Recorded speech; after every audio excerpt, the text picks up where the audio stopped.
Bonsoir, nous vous recevons chez nous aujourd'hui et nous vous accueillons à cette émission que nous avons appelée Il était une fois.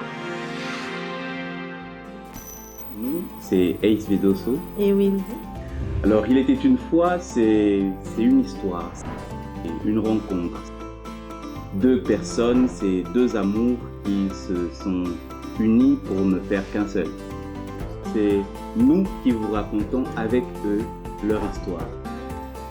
2 ans pour certains, 5 pour d'autres, 15 ans de mariage encore pour d'autres. Nous allons recevoir tour à tour un couple qui va nous raconter son histoire.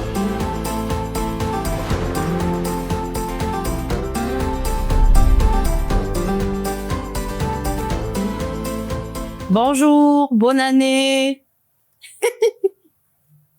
C'est elle. On commence l'année avec les accusations.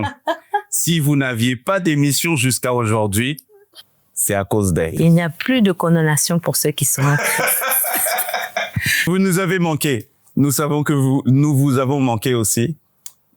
Ne nous jetez pas la pierre, population. Prenez-nous pour vos petits frères. Nous sommes seulement des frères en Christ. Vraiment, pardonnez-nous. C'est que il y avait beaucoup de choses. L'année est finie. Il y avait beaucoup de choses. Parmi lesquelles le mariage de l'un de nous, le réalisateur. Il était une fois au bal ici.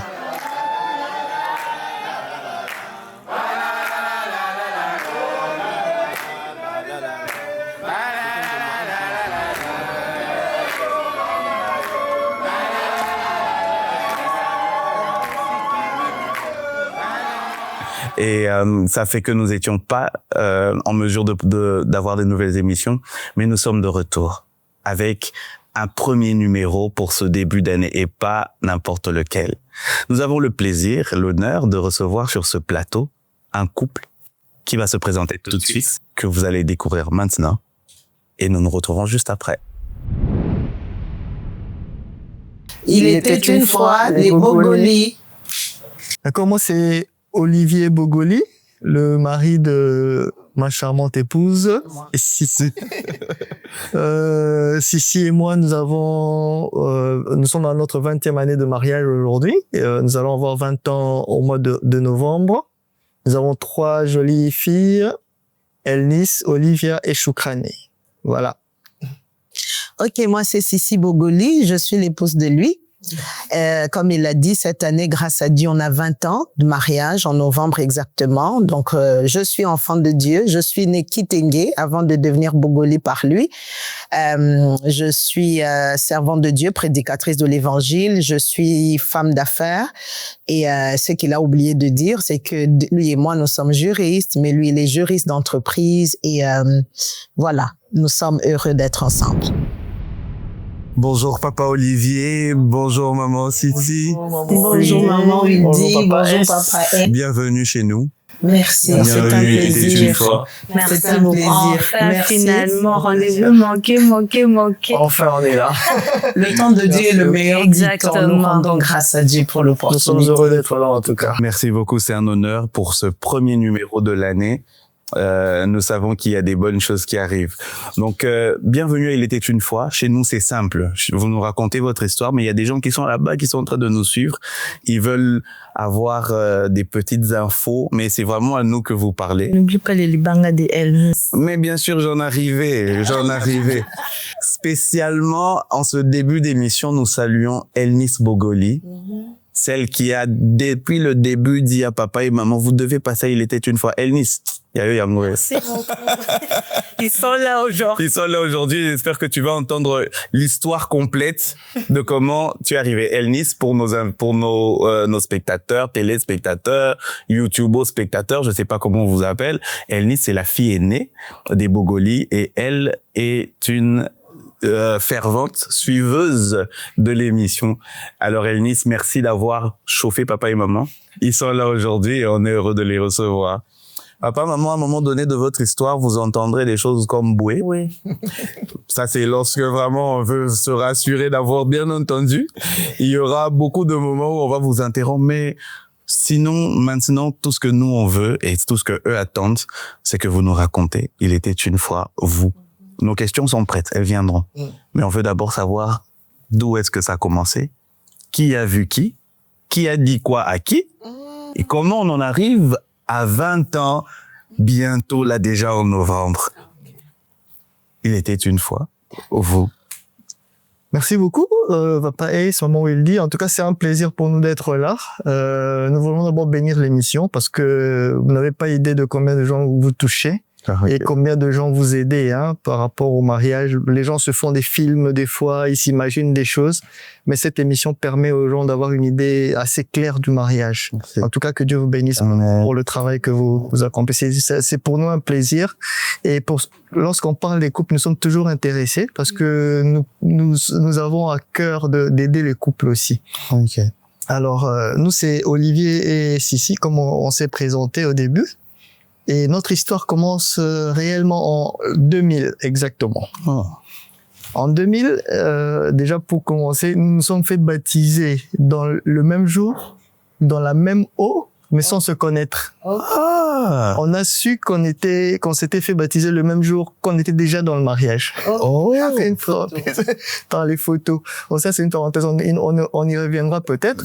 Donc, tout commence en 2000. On est à l'église Logos Rema. Tous les deux engagés à la jeunesse.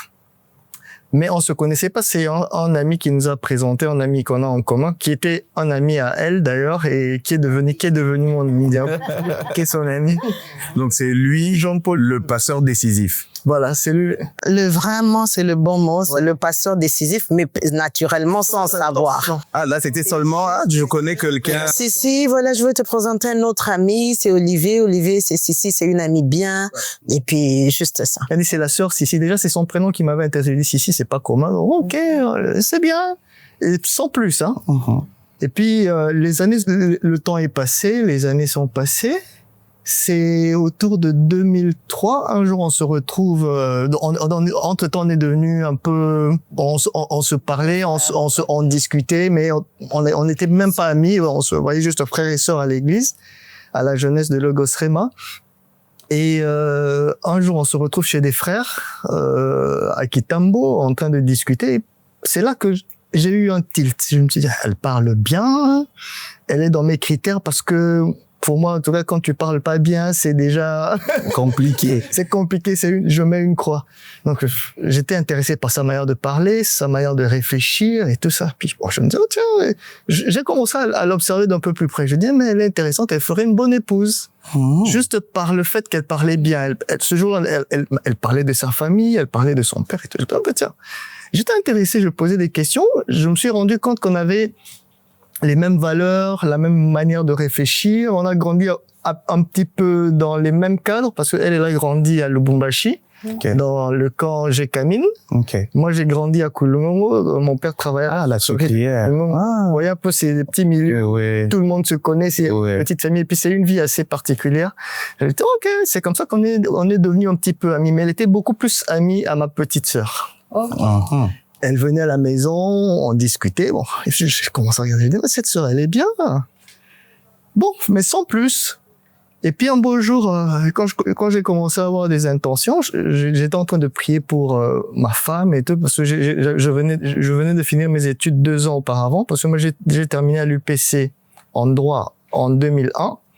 Et là, on est en 2003, je disais, donc je commençais à réfléchir à avoir comment une relation qui peut aller jusqu'au mariage et me stabiliser.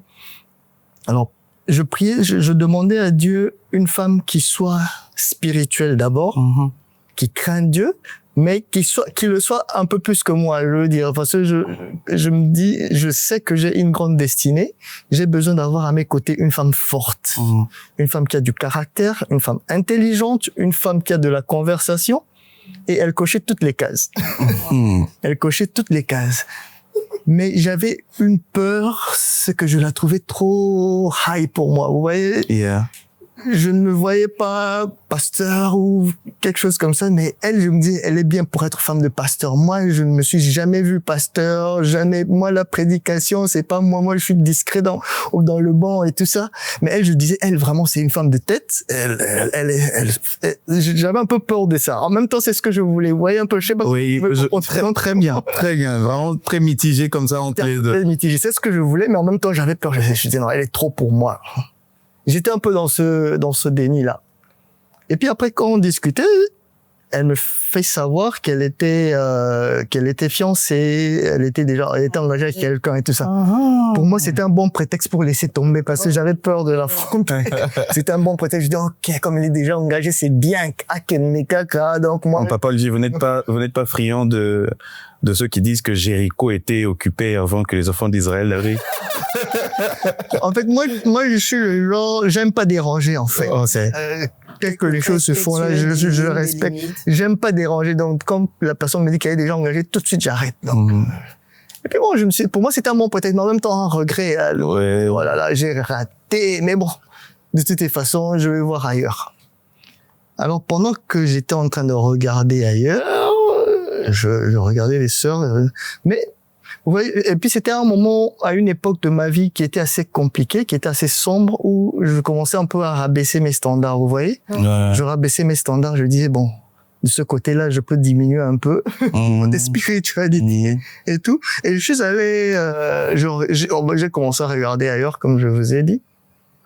Mais j'étais pas satisfait. Je disais, je veux quand même celle-là, mais bon, de toute façon, elle est déjà occupée, hein, bon. On passe comme ça. Un jour, on discute et entre ce temps-là où ça se passait et le moment où je lui ai dit, je lui ai dévoilé mes intentions, il s'est passé 2 ans. Ok. J'ai attendu pendant 2 ans en train de souffrir, mais en même temps, je ne voulais pas, j'avais peur, donc il y avait tous ces sentiments mélangés là. Alors, Pendant ce temps, pardon, papa, maman continuait à venir à la maison. elle continuait à venir, elle fréquentait ma sœur, elles étaient amies, et puis quand elle venait, elle disait, oh, give me five, et tout ça. C'était comme si de rien n'était nécessaire. Elle ne pouvait même pas s'imaginer que j'avais déjà des vues sur elle. Elle s'imaginait pas. Donc, et moi, j'étais le genre à cacher mon jeu. J'ai mis l'effet de surprise. Bon, on a évolué comme ça jusqu'au jour où j'étais en train de, on était avec des amis et à l'époque on organisait ce qu'on appelait la CCRI, la Convention du chrétien renouvelé dans son intelligence. C'était la convention des jeunes à Logos Rema. Et comme nous étions dans le comité et chez nous à la maison à l'époque on habitait à Bandal. C'était la cellule de Bandalung de la jeunesse. Okay. Et on se réunissait chez nous à la maison. Et on était en train de prier pour préparer cette convention-là. Vraiment pour vous dire je ne pensais même pas au mariage. On était vraiment focus sur l'organisation du truc. Et j'étais en train de prier debout, en train de marcher. On était plusieurs, on marchait, chacun avec sa position. Et moi, j'étais debout, en train de faire les 100 pas comme on fait d'habitude, en train de prier et tout ça. Et j'avais les yeux ouverts. Et ça, c'est quelque chose... J'ai vu une vision debout, hein. J'étais éveillé, j'avais pas les yeux fermés, je m'étais pas assoupi, j'étais debout en train de marcher. Je reçois une vision où je me vois en train de marcher sur un chemin et j'étais prêt à prendre un autre chemin. C'est comme s'il y avait une bifurcation avec 2 chemins et je vois son image à elle descendre devant moi comme ça. Et elle me barre la route comme pour me dire il faut pas aller là-bas, il faut. Et je vois que c'est elle, donc alors, j'étais debout, excusez-moi. Non, il n'y a pas de Et c'était debout. Je me dis, alors, je regarde les autres autour de moi, je me dis, mais qu'est-ce qu'ils sont? Est-ce qu'ils ont vu ce que je vois? Et tout le monde était concentré, personne n'a vu. Je me suis rassis. Et je te fais ça, je dis, Seigneur. Qu'est-ce que je viens de voir? Qu'est-ce que je viens de voir? Qu'est-ce que tu me fais là? Pas elle. Pas elle. J'avais compris le message. Pas elle, Seigneur, pas elle. En plus, elle est occupée. Je dis, après, ça m'avait vraiment troublé, je me ressaisis, et puis je dis, bon, Seigneur, si c'est ta volonté, arrange les choses. Moi, je sais pas qu'est-ce que je veux dire, je sais qu'elle est occupée. C'est à ce moment que je fais mon premier bruit. Papa Olivier. Papa Olivier, vous savez qu'elle est occupée. Ouais. D'accord? Elle est fiancée. Maintenant, quand vous dites à Dieu, arrange les choses, ça veut dire qu'il abîme les choses quelque part, hein? Parce que pour elle, sa sœur a arrangé les choses. Il fait ça abîmer quelque part. Parce que qu'il fasse que sa volonté se fasse. Aza papa, aza mukona evine en sœur. Parfois, le truc qu'on donne à Dieu, c'est genre, bon, moi, Seigneur, moi, je suis d'accord. Non, arrange les choses. Mais vous savez que le arrange les choses, ça veut dire qu'il y a quelque part. Frère, il y a des fois les choses pour que ça s'arrange, il faut que ça s'abîme. Comprendant qui pourra. Papa Olivier dit que Seigneur arrange les choses. Arrange les choses. Et puis j'étais là, je continue à prier. Je prenais le sujet à cœur. Alors jusqu'à ce que dans nos différentes rencontres et tout ça, un jour en parlant, on s'est dit, tu sais, avec l'autre là, c'est fini, hein. Non, tu me demandais comment ça va toi avec ton fiancé. C'était après un réveillon, on rentrait. Moi à l'époque j'étais au Malu PC parce qu'étudiante, et lui il habitait Bandol comme il a dit. Donc l'église à l'époque on était sur 24, donc forcément on a pris un même taxi. Moi je descendais la première, donc c'est sur le trajet qu'il m'a demandé, ça va, ton fiancé il va bien? Bon, en enfant de Dieu, je vais pas mentir, je vais pas inventer, parce que des mois avant on avait rompu. Alors c'est là que je lui ai dit on a rompu. Pour moi c'était une simple conversation, mais en même temps je savais pas que c'était un soulagement. J'imagine que le seul problème c'est que c'est dans un véhicule, pas moyen de faire la chute. De faire rien du tout. Mais en même temps, depuis ce temps-là, je ne dormais presque plus, hein. J'étais dérangé. Quand vous avez su que c'était fini là-bas. C'était fini de l'autre côté. Maintenant, il fallait maintenant l'affronter. Donc, ce que je ne voulais pas. On est revenu à la case de départ. À la case de départ, 2 ans après, hein. 2 ans après. On revient, je dis, tiens, maintenant là, il faut que je l'affronte. Je vais y aller comment? Alors, j'en parle à ma petite sœur qui vient juste après moi, qui est, en fait, celle qui était son amie, c'était la 3e de la famille. Moi, je suis l'aîné. Okay. Il y a une 2e qui s'appelle Hilary, avec qui on a fait les 400 coups depuis qu'on est tout. Alors, je me confie, je lui dis, écoute, il y a la sœur Sissi, là, comment tu la trouves?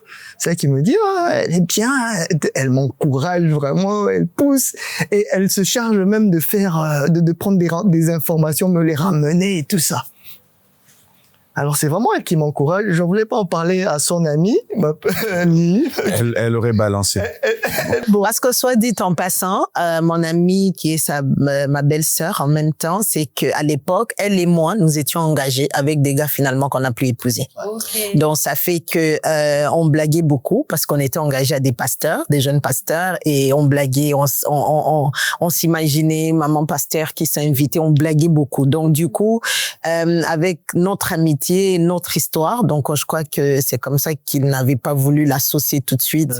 Voilà. C'est ça qui venait juste après moi. Elle m'a encouragé. Elle a commencé à me dire, mais tu sais que là, d'ailleurs, elle est en vacances. Elle est allée en Brujumaï chez ses parents. Son père travaillait à l'époque à Miba.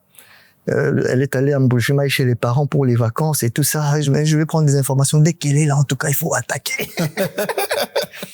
Ok. Alors là, elle prenait des informations, elle dit, elle va bien et tout ça. Elle m'appelait tout le temps. C'est elle, en fait, par elle, que j'avais un peu la puce à l'oreille, mais après, bon, c'était sans plus, parce que lui, je le voyais pas venir. Alors, je me disais, mais elle est trop présente. C'est vrai que c'est une bonne fille, une bonne sœur, elle est attentionnée, mais là, au point que même ma mère me disait, mais qu'est-ce que tu fous, Akine, finalement? Ton téléphone sonne trop. C'est vrai, on m'appelait pour le ministère, pour les counseling, pour ceci, mais celle qui est devenue ma belle-sœur à l'époque m'appelait beaucoup. José Caleb. Donc voilà, c'est un peu ça. Ouais. Donc voilà, elle était en Brujumaï. Quand elle est revenue des vacances, je me suis décidé d'aller lui parler. Et à l'époque, elle était au home parce que sa famille était pas sur place. Elle était logée au Malu PC. Alors il fallait y aller maintenant là. Ah, je vous dis pas. Bon, moi je crois que je vais prendre le relais. Alors moi je suis revenue des vacances. Je crois que c'était un jour après un culte à l'église. Il me dit, est-ce que je peux te voir en semaine? J'ai dit oui. Pour moi tout de suite c'est un counseling. Vraiment. Je lui donne le jour et l'heure, qui veut se confier, qui veut s'ouvrir, qui veut une prière. Mais maman, vous l'avez pas vu venir du tout, J'avoue, j'ai été en amour avant, donc vraiment, oui, il dit, je t'assure, je ne l'ai pas vu venir. Je l'ai pas vu venir. Comme il l'a dit, 2-3 ans avant, chez ce couple d'amis-là, on a échangé. Je pouvais voir comme un homme qui te regarde, comme il y a un intérêt. Mais après 2-3 ans sont passés, les sans plus. Et c'est genre, à part les cultes à l'église, on se rencontrait, qui chez des amis ou quand j'allais voir sa sœur chez lui, c'est peut-être 2 ou 3 fois l'an. Donc c'est sans plus. Dans l'entretemps, bon, c'est pas comme à l'époque aujourd'hui, il y avait pas WhatsApp à l'époque, et donc du coup, je l'ai pas vu venir. Pour moi, c'est un counseling. D'ailleurs, je me rappelle avoir eu un autre rendez-vous avant, comme j'avais au home une autre sœur de l'église, je lui ai même dit, tu connais le frère tel, il va venir, je dois prendre un temps pour prier avec lui. Voilà. S'il arrive avant moi, installe. Frère Azoya m'a mis tout. Voilà. Et du coup, il est arrivé, on s'est assis, on a échangé. Comme il dit, moi, je sais faire la conversation. Quand je te rencontre pour la première fois, en tout cas, je peux te faire parler. Donc, je l'ai mis à l'aise et tout. 1 heure est passée, il dit rien. 1h30, 2 heures. Dans l'entretemps, il y avait 1 heure à laquelle on fermait le home. Tous les visiteurs devaient être partis. Quand je regarde, il restait environ 15-20 minutes avant la fermeture. Il fermait à 22 heures. Alors, tout de suite, maintenant, je dis, est-ce qu'il y a quelque chose de particulier que tu aimerais... Oh oui, j'ai dit parce que le temps, voilà. C'est là qu'il prend la parole. Oh, oui, j'ai quelque chose à te dire. Mais je sais pas comment. Moi, pour moi, c'est donc ce genre de bêtises qu'il a faites et que voilà. Alors moi, je l'ai aidé déjà à vaincre la culpabilité. On dit, mais alors moi, tu sais, dans la vie, frère Olivier, quand tu ne sais pas commencer, commence, tu auras commencé. C'est comme ça que ça se passe. Ah, ça c'est beau ça. Quand tu ne commences, tu auras commencé. Alors, ok, d'accord. Bon, je vais pas aller par 4 chemins. Je t'aime, je suis amoureuse de toi, je veux ta main. Hein? J'ai dit. C'était pas ça. Kirdam et Balouki. Amoureuse de comment? Je fait dit, pour parler d'amour, il faut pas faire de détour. Donc, je suis allé straight. Je lui ai dit, ça fait combien de temps? Et là, ça fait 2 ans. Frère. Même, ça fait 2 ans. Oh oui. Eh ben, alors tout de suite, moi, je m'étais promise que je ferais pas les choses des sœurs. Ou c'est oui, ou c'est non. Donc du coup, mais là, moi, je venais de rompre, donc je n'étais pas prête. Alors je lui ai dit tout de suite, merci, j'apprécie, mais je ne peux pas dire oui et je ne peux pas te faire marcher, genre, donne-moi du temps parce que combien de temps je vais parce que ça dépend pas trop de toi, ça dépend pas trop de moi. Moi, je viens d'une rupture et j'ai besoin de temps, j'ai besoin de guérir et puis voilà. Oh non, je vais patienter. Et puis bref, c'est la conversation qu'on a eue. Moi, je lui ai dit non, je n'aimerais vraiment pas abuser en se levant d'ici. Je veux qu'on garde notre fraternité, mais sans plus. Donc, il n'y a pas de relation ni en vue parce que mon cœur n'est juste pas prêt. Mais par respect pour toi, tu es un frère, je vais te raccompagner. Et là, tenez-vous bien, il y a quelque chose de, oh mon Dieu, d'insolite qui nous est arrivé. Alors, on est dans le cadre, pour ceux qui connaissent, dans l'enceinte du cinquantenaire. Oui, donc je me dis, je vais lui faire un pas parce qu'il restait j'ai dit, centenaire, c'est autre chose, c'est l'hôpital. Cinquantenaire. Non, cinquantenaire, c'est l'hôpital. Okay. Et centenaire, c'est la cathédrale. Vous avez raison, ça m'arrive souvent. Et donc, je lui fais un pas, je me dis au moins jusqu'à la barrière pour que, bon, c'est pas parce qu'on t'a demandé la main que tu as dit non que vous devenez des ennemis. Et quand on arrive là, lui, il devait aller de l'autre côté, donc je crois que vous connaissez un peu sur 24, il devait traverser pour prendre le taxi pour aller vers Bandal.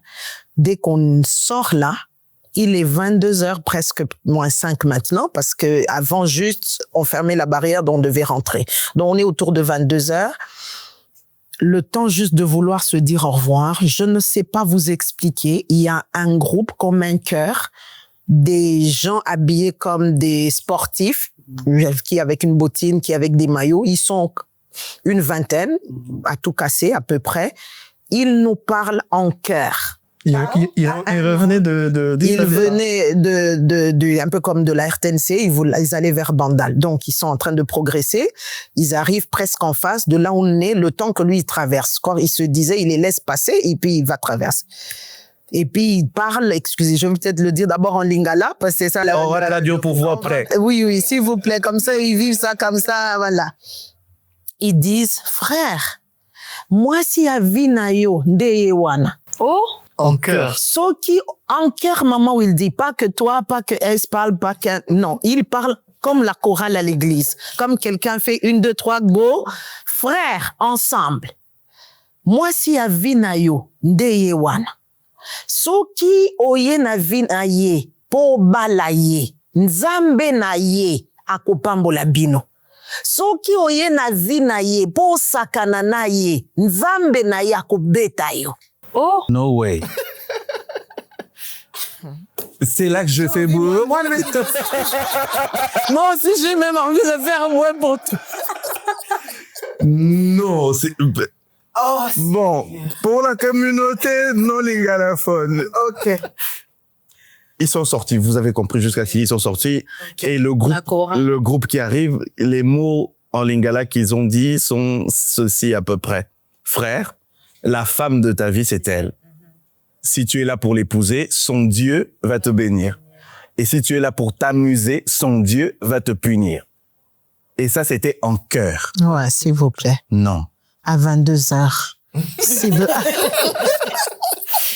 Insolite, hein?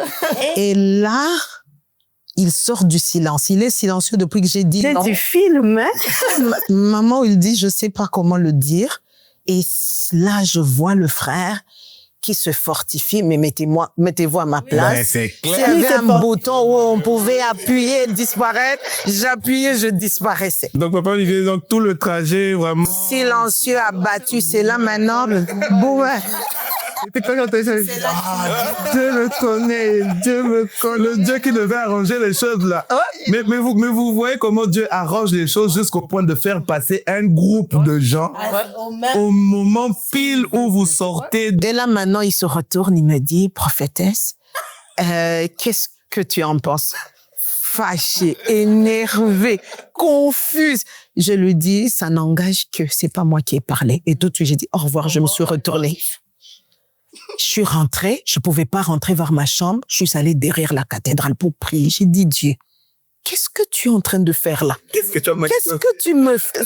Je suis quand même ta fille, moi. Moi, je suis ta fille. Qu'est-ce que tu me veux? C'est quoi? Ça veut dire quoi? Que quoi? Que donc toi tu trouves un homme, pour moi c'est Olivier, et puis non Seigneur, tu dois changer. Je parlais, j'étais Donc en fait, oui, bon voilà, parce que oui, il y avait mon troisième go. Oui, mais maman Cécile, ça veut dire que moi, ce que j'allais dire, maman Cécile, vous êtes à ce moment-là déjà, vous êtes très spirituel.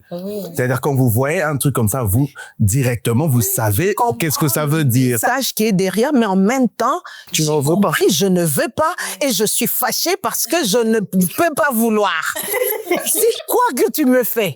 Mais c'est pas possible. C'est quoi, Olivier? C'est quoi? Je bégaye, bref. Tu vas même pleurer, je crois. J'ai pleuré, bien sûr. Je suis devant mon père. J'ai pleuré. Je lui ai dit tous mes sentiments. Moi, je comprends bien le garder silence éternel combattant pour vous. Donc, papa, il est vraiment chill. Dieu va dire, hey, I got you. Ah, Dieu, tu as fait après 2 ans, là-bas c'est fini, maintenant là elle veut pas encore faire quelque chose. Tout ça, c'était des signes pour moi. Je dis, donc, Seigneur, fais, hein. Et il t'envoie vraiment un groupe. Ouais. Il met ses paroles dans leur bouche.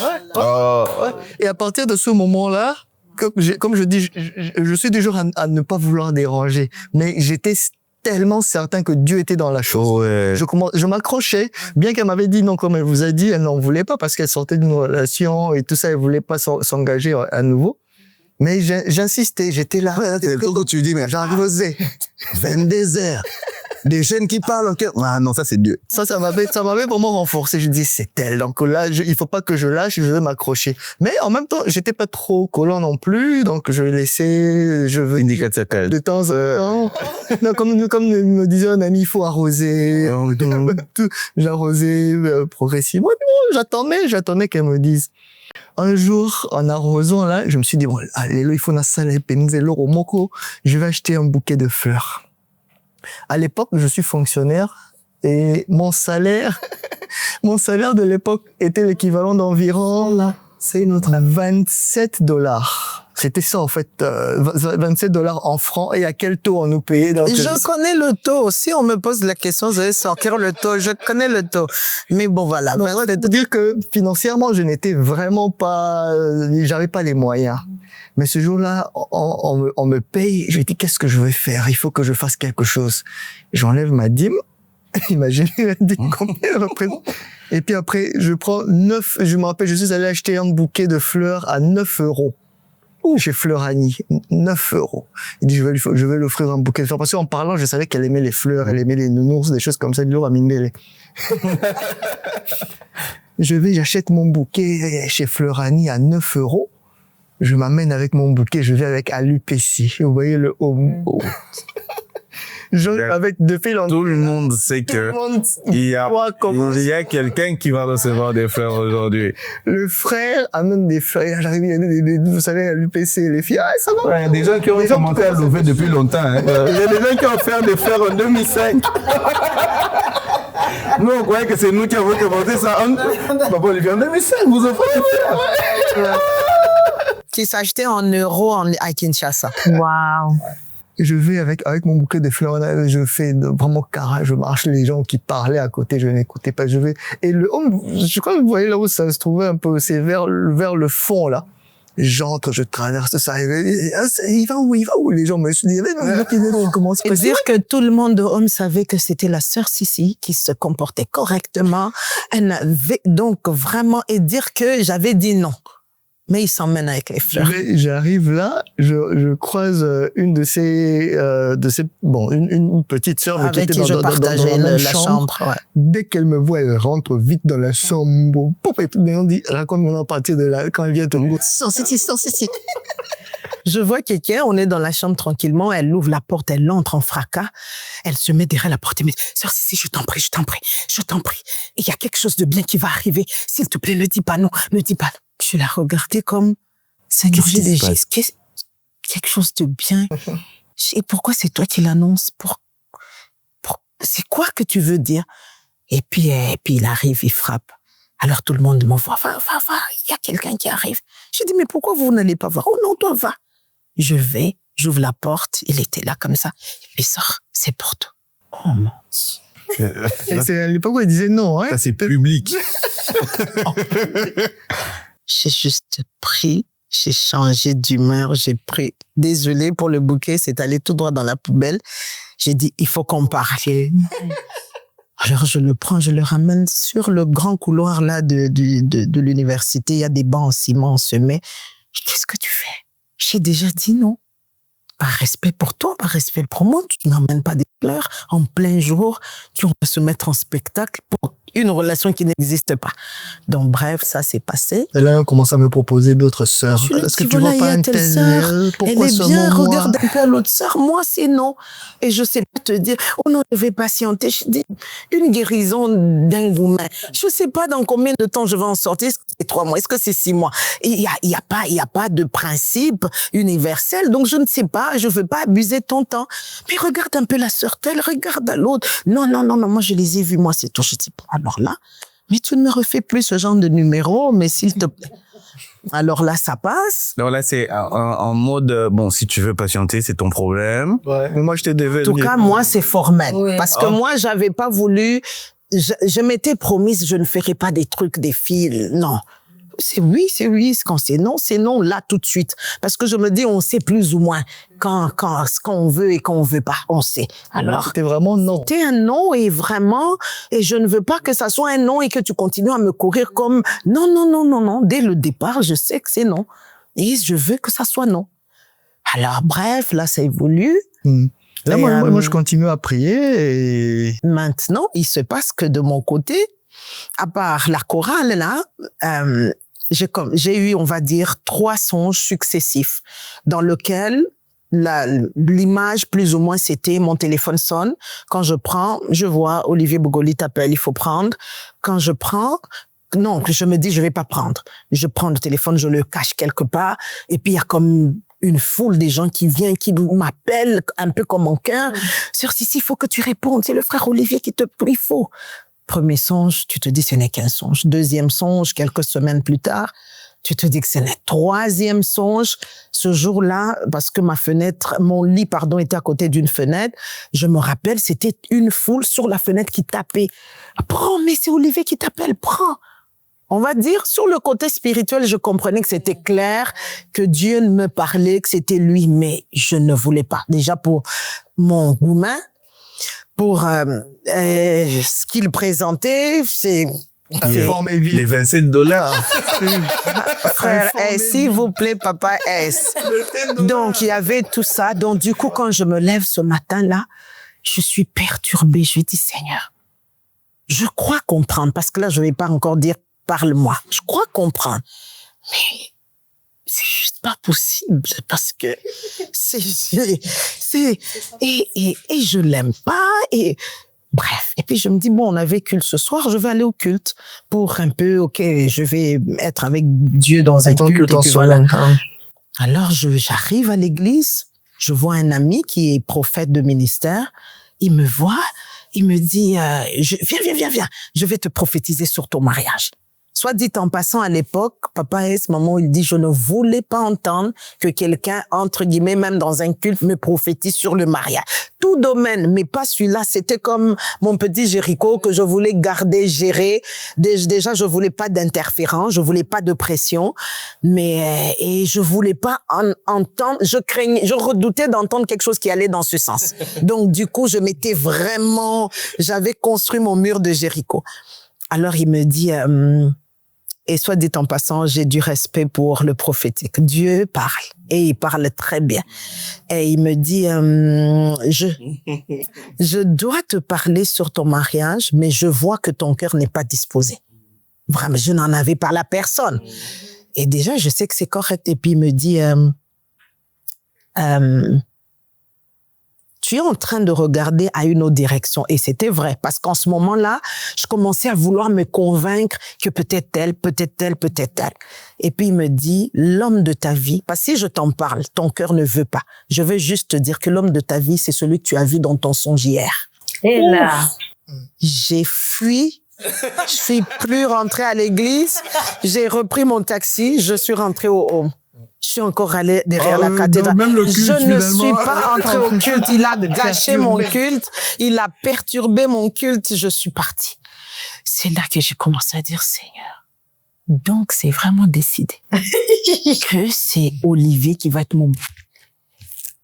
En tout cas, là, moi, je sais pas comment tu vas faire ça. Parce que là, je veux pas. Je veux juste pas. Oui, encore. Oh, moi, j'ai un problème. Moi, j'ai un problème. D'accord. Maman, vous êtes enfant de Dieu. D'accord. Servante de Dieu. Servante de Dieu. Prophétesse de surcroît. Ça veut dire que vous entendez Dieu. Vous savez que Dieu parle tantôt d'une manière, tantôt d'une... Maintenant, dans les tantôt d'une manière, tantôt d'une autre, Dieu a utilisé tous les tantôt possibles. Ça veut dire que, parce que dans ce passage, on dit, par des songes, par de voix audibles. Non, si vous avez entendu les voix audibles en chœur de 20 personnes, sur une rue, à une heure improbable, vous avez vu des songes. Vous avez eu tous les signaux possibles. C'est pourquoi, malgré tout ça, vous ne voulez quand même pas. Qu'est-ce qui se passe? Ce qui se passe, c'est que, bon, je crois que, je sais pas, aujourd'hui avec le recul, aujourd'hui avec... si, ça peut être ici. Pardon. J'ai pas vu le micro. C'est au bon endroit. Ah, ok. Vous voyez? Vous voyez? Oui, maman.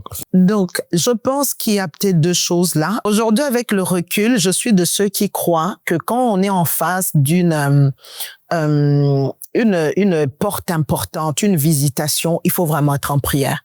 C'est comme ça qu'en passant, même quand Dieu peut me faire la grâce d'enseigner sur le prophétique, j'aime dire la chose la plus importante, ce n'est pas d'abord écouter Dieu, mais est-ce que tu es formaté, est-ce que tu es disposé à suivre? Parce que Dieu peut parler, mais après, la Bible dit aussi que l'homme n'y prend point garde. Donc, Dieu peut aussi, il y a déjà ça, parce que c'était une phase importante, mais sur le plan humain, ça c'est un peu spirituel, mais sur le plan humain, c'était que juste le frère. Les frères ne présentaient pas. Mon Dieu, mon roi. Mon Dieu, mon roi. Vous savez, il y a galère et puis il y a galère. Non, mais le frère, c'était... Donc, quelquefois, après tout ce coup, je commençais à vouloir comme me mettre dans la peau que ça peut être. Mais c'était juste utile. Il était beau quand même. Je me disais... Il est devenu beau, il était... Il y a des gens qui sont embêtés. Mais c'est caché dans des couches de galère. C'est ça le truc, c'est ça vraiment le truc. Et donc ça s'est passé. Et puis, oh mon Dieu, il y a eu encore un autre truc insolite. Je suis à l'université, on est en pause, les 3/4 des étudiants, ils sont en train de s'occuper, d'échanger, de discuter. Et pour ceux qui connaissent bien l'université protestante, il y a 2 grandes barrières. Bon, pas la première barrière du côté de l'église, mais il y a les 2 grandes barrières, la barrière qu'on appelle bleue et une autre barrière. Alors, on est là au couloir, il y a un fou qui entre. Vraiment foolish man. Vraiment un fou de chez fou. Il entre par la barrière bleue. Quand il vient vers nous, nous, on est à sa droite. Quand il vient, il fait comme quelqu'un qui réfléchit, qui doit se décider, je vais à gauche ou à droite. Et puis, après qu'il ait fait ceci, il se dit là. Quand il va là, je suis le premier banc après qu'il ait pris la droite. Il tape les mains très, très fort. Il parle encore. Désolé pour vous qui parlez pas lingala vraiment, mais on va d'abord le dire en lingala parce que c'est là qu'il y a les épices. Et puis après, on va traduire pour vous. Il tape les mains très fort. Il dit, Olingina nungan zambe na yo, na lobela yo ndenge nini likolo ya mobali ya vi na yo. Ah! Comment je sais? Maman. Pendant ce temps-là, moi, je sais rien. Hein? Et puis il ajoute la phrase des choristes là. Soki abali yo, a honoré yo, nga nzambe na yo na kopambola bino. Mais soki aye na vi na yo, po asakana na yo, nga nzambe na yo na kobeta ye. Et puis il continue, il marche, il sort par l'autre barrière, il s'en va. Jesus. Tout le monde autour de nous dit, les banda katana bas juillet, oh ils sont banda boye, oh les gens. Ce jour-là, papa et maman... Vous êtes allé encore derrière la cathédrale. Je suis carrément entrée dans ma chambre. Quand j'étais malade, il faisait chaud, peut-être 32, 33 degrés. Je crois que j'ai senti le froid. J'ai pris mon pull, je suis rentrée dans mon lit, dans les draps. J'étais juste... J'ai compris la parole qui dit « Mes brebis entendent ma voix ». Tout le monde a entendu un fou. Les gens disaient, c'est un fou. Biloko Simba Simba, Omoni et tout. Il est entré, il a délivré ce message, il est parti, il est sorti par le bâtiment administratif, l'autre barrière, il est parti. Il faut qu'on traduise le message. Ah, sorry. Bon, la traduction du message, c'est que vous devez apprendre le lingala. Apprenez le lingala. Faites vite, apprenez le lingala parce que... C'est la meilleure langue. Vous voyez, là, par exemple, l'histoire, ouais, normalement, nous, on veut déjà connaître la suite. Donc, vous êtes en train de nous mettre en retard. Donc, soit, pour ceux qui n'ont pas compris, lorsqu'il a tapé des mains, il a demandé, lorsque le fou a tapé des mains à côté de maman Cissé, il disait, comment est-ce que tu veux que je te parle? Moi, ton Dieu. Moi, ton Dieu, tu veux que je te parle de quelle manière? Comment tu veux que je te parle? C'est l'homme de ta vie. Et il a répété les phrases que les autres avaient dit. S'il est là pour t'épouser, je vais bénir. Et s'il est là pour s'amuser, je vais frapper. Et c'est un fou qui... Ah, maman, si. Non, mais non. Moi, je pense... Moi, je pense... Chers frères bien-aimés, si vous êtes là et que vous êtes dans une situation compliquée, c'est le moment de commencer à prier le Dieu de Papa Olivier. Le Dieu de Papa Olivier. Ouais, il y a des choses, on dit ça en blaguant. Oh non, un fou va te parler. Oh non, des gens seront dérangés dans leur sommeil. Vous avez la clé. Le Dieu de Papa Olivier. Et Dieu de Papa Olivier, moi je prie votre Dieu, il faut que Dieu dérange quelqu'un qui doit me bénir. Est-ce que vraiment, si des fous peuvent monter chez lui pour lui dire ça. Alors ce jour, la maman, il dit, c'est juste le Seigneur. C'était la prise de finition. J'ai dit Seigneur parce que j'ai senti la redoutabilité de Dieu. C'est comme ça, soit dit en passant, je n'aime pas enseigner, faire le copier-coller dans les couples. Chaque couple a une histoire. C'est pas pour ça qu'on est là pour la nôtre. C'est peut-être pas un cas qu'on trouve partout, mais pour nous, Dieu a utilisé ses voix et ses manières, j'ai dit, un peu fortes, je vais dire. Je pense que c'est parce qu'il vous connaît, maman. Dieu nous connaît. Dieu nous connaît. Dieu connaît chacun de ses enfants. Il nous connaît. Et il savait que moi, sans ça, c'était, je passais à côté et tout ça. Et donc, ce jour-là, c'était plus que certain. C'était juste, Seigneur, pour l'instant, j'accepte. Sans comprendre, sans vouloir, sans aimer. Parce que, soit dit en passant, c'est pas parce que Dieu a dit que c'est lui que l'amour pour lui vient aussi. Ouais. Mais c'était, je voulais plus rien de plus. Je sentais que c'est comme si je suis en train de défier l'autorité de Dieu. J'ai dit, c'est bon, j'ai compris, mais alors aide-moi. Mais il y a quelque chose qui tilte un peu dans ma tête. C'est qu'en entendant ce message, que ce soit ceux des jeunes ou celui du fou, j'ai l'impression que au-delà de simplement confirmer le fait que ce soit Papa Olivier, mais Dieu était comme en train de vous rassurer, de savoir C'est que très rassurant. vraiment s'il est là pour le mariage, sache que je vais venir. Mais s'il est là, s'il s'amuse, en fait, Dieu est en train de vous parler vraiment à bien vous. sûr, bien sûr. Vraiment, ne t'en fais pas. C'est-à-dire que s'il arrive qu'il fasse pas les choses bien, Ouais. je vais le frapper. Bien sûr. Et vraiment, C'était une réponse en passant. Oui, vraiment, papa, vous dites vraiment, vous êtes correct. Parce qu'en même temps, comme je dis, parce que le Goumen dont je parle, il n'est pas le premier pour moi. Okay. Parce que moi, j'ai rompu deux engagements avant Papa Olivier. Okay. Donc, du coup, le deuxième Goumen pour moi, c'est un truc de trop pour une enfant de Dieu, servante de Dieu, consacrée à Dieu. En même temps, Dieu me rassure. C'est là que c'est important peut-être de le dire à ceux qui nous suivent. Il faut pas aussi se cramponner à nos douleurs.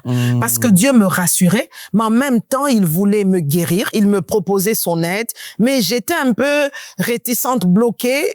C'est bien sûr, plus tard qu'on le comprend, mais sur le coup, je justifiais chaque chose. Je veux pas, etc., etc. C'est pas le bon moment. Ils viennent toujours comme ça. Ils sont frères, ils sont serviteurs, mais après, ça finit. Mais Dieu qui est Dieu, qui voulait et me rassurer et me guider, il y avait tout. Dans ce message-là, il y avait tout. Mais ça a pris le temps que ça a pris et puis voilà. Maintenant, on en arrive à un fait, à un temps où vous acceptez. Moi, j'accepte. Mais lui, il ne sait pas. Il ne le sait pas. Et on est dans une phase où il se retracte un peu. Oui. Parce que soit dit en passant, surtout avec, papa, est-ce que maman me dit, André, ça, c'est une... Mais non, parce que, franchement, et puis, tous les signaux étaient là. Avec toi, on a entendu la voix venir là-haut, qui a dit, celui-ci est mon fils bien-aimé. C'est 27 euros, il a sacrifié le pour moi, il a jeté les fleurs, malgré la galère. Et donc, maintenant, Dieu, il est vraiment bon parce qu'il se passe que de son côté, pendant ce temps, il y a un serviteur de Dieu qui lui dit, tu vois, les filles, des fois, il faut les traiter comme l'ombre. Quand tu cours après, elles fuient. À un moment, il faut te retourner, elle va courir. Maintenant, moi, je me retrouve c'était sa théorie. Maintenant, moi, je suis dans une phase où je me dis, OK, c'est bon, mais il faut qu'il vienne. Il vous a dit, moi, je suis née, j'ai grandi à Lubumbashi, donc c'est réservé, c'est les valeurs, c'est comment moi je vais aller aborder un homme. Donc, et je commençais un peu comme lui à me consoler, Seigneur, maintenant tu vois que je veux, mais lui-même, il n'est même pas là. Maintenant, comment ça va se faire? Alors, mais c'est vraiment une lutte intérieure parce que dans l'entretemps, on est à l'UPC, nous, on travaille pour gagner les âmes étudiants. Du coup, on doit bien se comporter, bien vivre. Donc, je ne le sors pas, je ne partage pas. Mais Dieu est beau, il a mis encore une fois de plus un ami aujourd'hui qui de temps en temps venait, quand on s'approchait des sessions, il venait au home des garçons. Et pendant nos temps de pause, il me dit, Sœur Cécile, je te cherche. Je vais vers lui, je dis, bon, qu'est-ce qui se passe? Il me dit, non, il faut que je te dise quelque chose. Il me dit, je te connais depuis quelques années, depuis qu'on étudie ensemble. Tu es une bonne sœur, tu crains Dieu, tu as des valeurs. Puis je trouve que tu es trop dure avec toi-même. Tu es comme une Allemande, c'est comme ça. Et puis il m'a dit, vous les sœurs, vous avez toujours des carnets, donne-moi ton carnet. Je vais non seulement te le dire, je vais l'écrire pour que tu t'en souviennes. Il dit, je crois que on va finir l'université l'année prochaine. Il faut quand même penser aussi mariage. Craindre Dieu, c'est bien, mais il faut aussi se dire que le mariage, c'est pas une mauvaise chose. Ça ne contredit pas la crainte de Dieu. Est-ce qu'il n'y a pas un frère qui te regarde? Alors là, je me dis, c'est peut-être mon problème. Je dis, il faut que je parle avec quelqu'un. C'est là que je lui dis, j'ai dit, bon, en fait, il y a un frère, je lui ai un peu raconté l'histoire, mais ça fait un bon bout de temps, il n'écrit plus, il n'appelle plus, ça faisait 2 semaines. Il me dit, non, il faut quoi quand tu l'appelles? Je dis, non, surtout pas ça. Je vais l'appeler, je vais lui dire quoi? Il dit, attends, moi, je suis un homme, fais-moi confiance, je suis ton frère, mais je suis un homme. Alors, il me dit, on va aller. Mais j'ai même pas de crédit. Il me dit, c'est pas grave, on est des étudiants, c'est pas grave. Mais il y a un téléphone fixe de l'autre côté chez les garçons. Tu vas juste prendre le téléphone, tu vas juste l'appeler. Tu ne lui dis rien. Fais-moi confiance. Je vais te coacher. C'est un homme. Si seulement tu l'appelles. Et si j'avais eu un moi aussi, j'ai eu un autre coach. Il me dit, tu fais ça et puis tu verras. Et donc, pendant que j'allais... Pendant qu'elle allait, moi, de mon côté, j'étais aussi en train de me battre avec ça. J'ai dit que je l'appelle pas. Enfin, nanana. Mais je brûlais vraiment de l'appeler. Et puis, pof, j'appelle. J'appelle au moment où elle va chercher Je prends le téléphone, je suis sur le temps. Il me dit... En fait, on avait un signal, comme J'avais un réseau autre, parce qu'on va pas faire de pub. Elle avait 2 réseaux. Alors, moi, j'étais sur un des réseaux. Je la bipais pour qu'elle sache que je veux l'appeler. Et je mettais l'autre SIM. Elle change le SIM. Ouais. Et je l'ai bipé en ce moment-là. Je lui dis, c'est lui, mais tu vois, tu veux que Dieu parle comme là maintenant. Le cœur, j'ai dit, pour qu'est-ce que je vais j'attends dire? un peu, j'allais recevoir le... Alors là, il m'appelle, voilà, voilà, maintenant c'est toi qui appelais. C'est toi qui racontes. Alors, non, je bip, et puis après, elle change de signe, je rappelle et tout ça. On commence à parler. Pendant ce temps-là, moi, je suis dans ma chambre. Hein. Moi, je sais même pas où est-ce qu'elle est. Elle était dehors, à l'extérieur, là. Moi, j'étais dans ma chambre en train de parler. On échangeait. Je lui demandais qu'est-ce qu'elle faisait, c'est comment et tout. Ce jour-là, on a bien parlé. Et puis, elle a commencé à se confier. Elle me dit, j'ai peur de m'engager. Tu vois, je viens d'une relation qui n'a pas marché et tout ça. Et je crois que c'est vraiment ce jour-là que je l'ai draguée vraiment. J'ai pris le temps de la rassurer. Là, vous connaissez même pas tout ce qui s'est passé. Rien de tout ça. Et je ne pouvais pas lui dire en ce moment-là. Ouais. Je ne faisais que prier, je me confiais en Dieu, je disais Seigneur. Et je me rappelle, à cette époque-là, on avait, à l'arrière de notre église, on avait ce qu'on appelait le mur de gloire. J'allais chaque matin, parce que avant d'aller au boulot, j'allais au mur de gloire en train de prier. Je demandais à Dieu, donne-moi cette femme. Tu m'as dit que c'est pas. Oh là. Et je savais pas Comment les fous ne vont pas sortir? Comment les fous ne vont pas sortir quand quelqu'un va prier tous les soirs devant un mur? Vraiment quand les fous peuvent sortir. Je vous dis donc c'est comme ça. Et puis après, là on en est où? Ouais. Donc les appelle. Parce que j'avais des peurs, j'avais des appréhensions. Elle avait des appréhensions et tout ça. Je l'ai rassurée. Non, aie confiance en moi. Je vais t'essuyer les larmes et tout ça. Je l'ai vraiment parlé quoi. Ah, c'est là, c'est ces jours-là vraiment que j'avais pris le temps. Le premier, Forcément la première fois il y avait que c'était très rapide. Je veux ta main. C'est comme à l'armée. Et puis on a discuté. On a vraiment échangé. On a pris presque 2 heures. Ce jour, j'avais vraiment mis du crédit et tout ça. On a parlé. Les crédits de $27, vraiment. Seigneur, de la période. Et puis, comme à l'époque, avant que ça ne coupe, ça signe, ça oui, bipait. Oui. Et puis, il me dit, il me reste 1 minute. Ça commence à biper. Alors, moi, j'ai dit, je voulais te dire, et puis, pouf, ça coupe. Tu vois, c'est vraiment trop dans la vraie vie. Ou là, bon, je sais pas chez vous comment ça s'appelle. Chez nous, c'est la SNEL. Les réseaux de distribution d'électricité. Regardez, c'est quand le film est vraiment à une étape où vous voulez pas rater, puis on veut le tuer, mais pouf! Ouais, exactement. J'ai juste entendu, en fait, je voulais te dire, c'est pas non, je suis sorti à 23 heures. Heureusement qu'on venait de me payer une prime. Ce jour-là, on venait de me payer une prime. Je suis sorti, heureusement qu'on était à Bandel. À Bandel, vous savez, je suis sorti il était 23 heures. Je suis sorti, je suis allé. Je peux pas attendre demain. Je peux pas attendre demain, ça. Changer. Il faut qu'on en finisse de planter. Vous savez, j'ai acheté du crédit, je reviens, je la rappelle et tout ça. Tu disais? Et puis là, elle a dit, je pense que on peut cheminer on peut cheminer ensemble. Je suis d'accord et tout ça. Mais tu ne dis encore à personne. On se voit demain. On va mettre les points sur les i. Bonne sœur, on va d'abord mettre les points sur les i, puis on va prier. Mais moi, je brûlais d'envie de raconter à mes sœurs, de raconter à ma mère qui était mais comme il y avait cette consigne aussi, et en plus, elle est prophétesse au monde à Québec, j'avais dit. J'ai dit, bon, ok, on se voit demain, on s'est fixé rendez-vous. C'était un samedi qu'on devait se voir. Le jour où on s'appelle, c'est vendredi. Non, je t'ai dit oui, jeudi. On s'est fixé rendez-vous de se voir samedi. Voilà. Mais on se voit demain. J'ai dit non, on va patienter, on va se voir samedi. Vendredi, c'était une longue journée. Donc, j'imagine les journées de 32 heures, là. Bref, il est venu, on est allé. Je voulais juste qu'on se mette d'accord, ce qu'on s'est dit au téléphone, qu'on se le dise en présentiel et qu'on ait le temps de prier. Finalement, à 2 d'abord, avant qu'on le dise à nos encadreurs à l'église et qu'on le dise à nos membres de famille.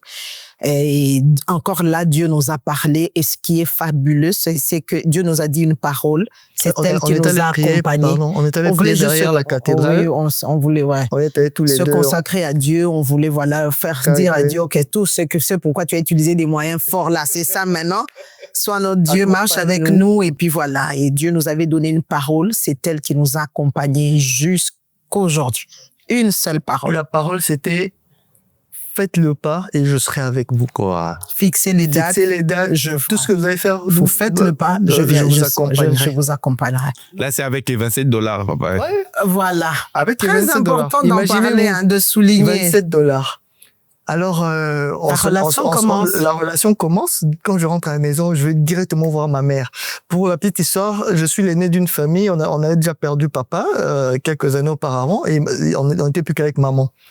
Et je vais dire à ma maman, tu sais, j'ai trouvé la femme de ma vie. Hein. Elle me dit, c'est qui? J'ai dit, essaie un peu d'imaginer. Elle fait cité deux noms. Elle a cité deux noms dans lesquels il y avait elle. Wow. Elle a dit, si c'est pas tel, il y a tel et Sissi. Mais je crois que c'est Sissi. Comme ça. Ça, c'est ma mère. Parce qu'elle voyait Sissi venir avec... Ouais.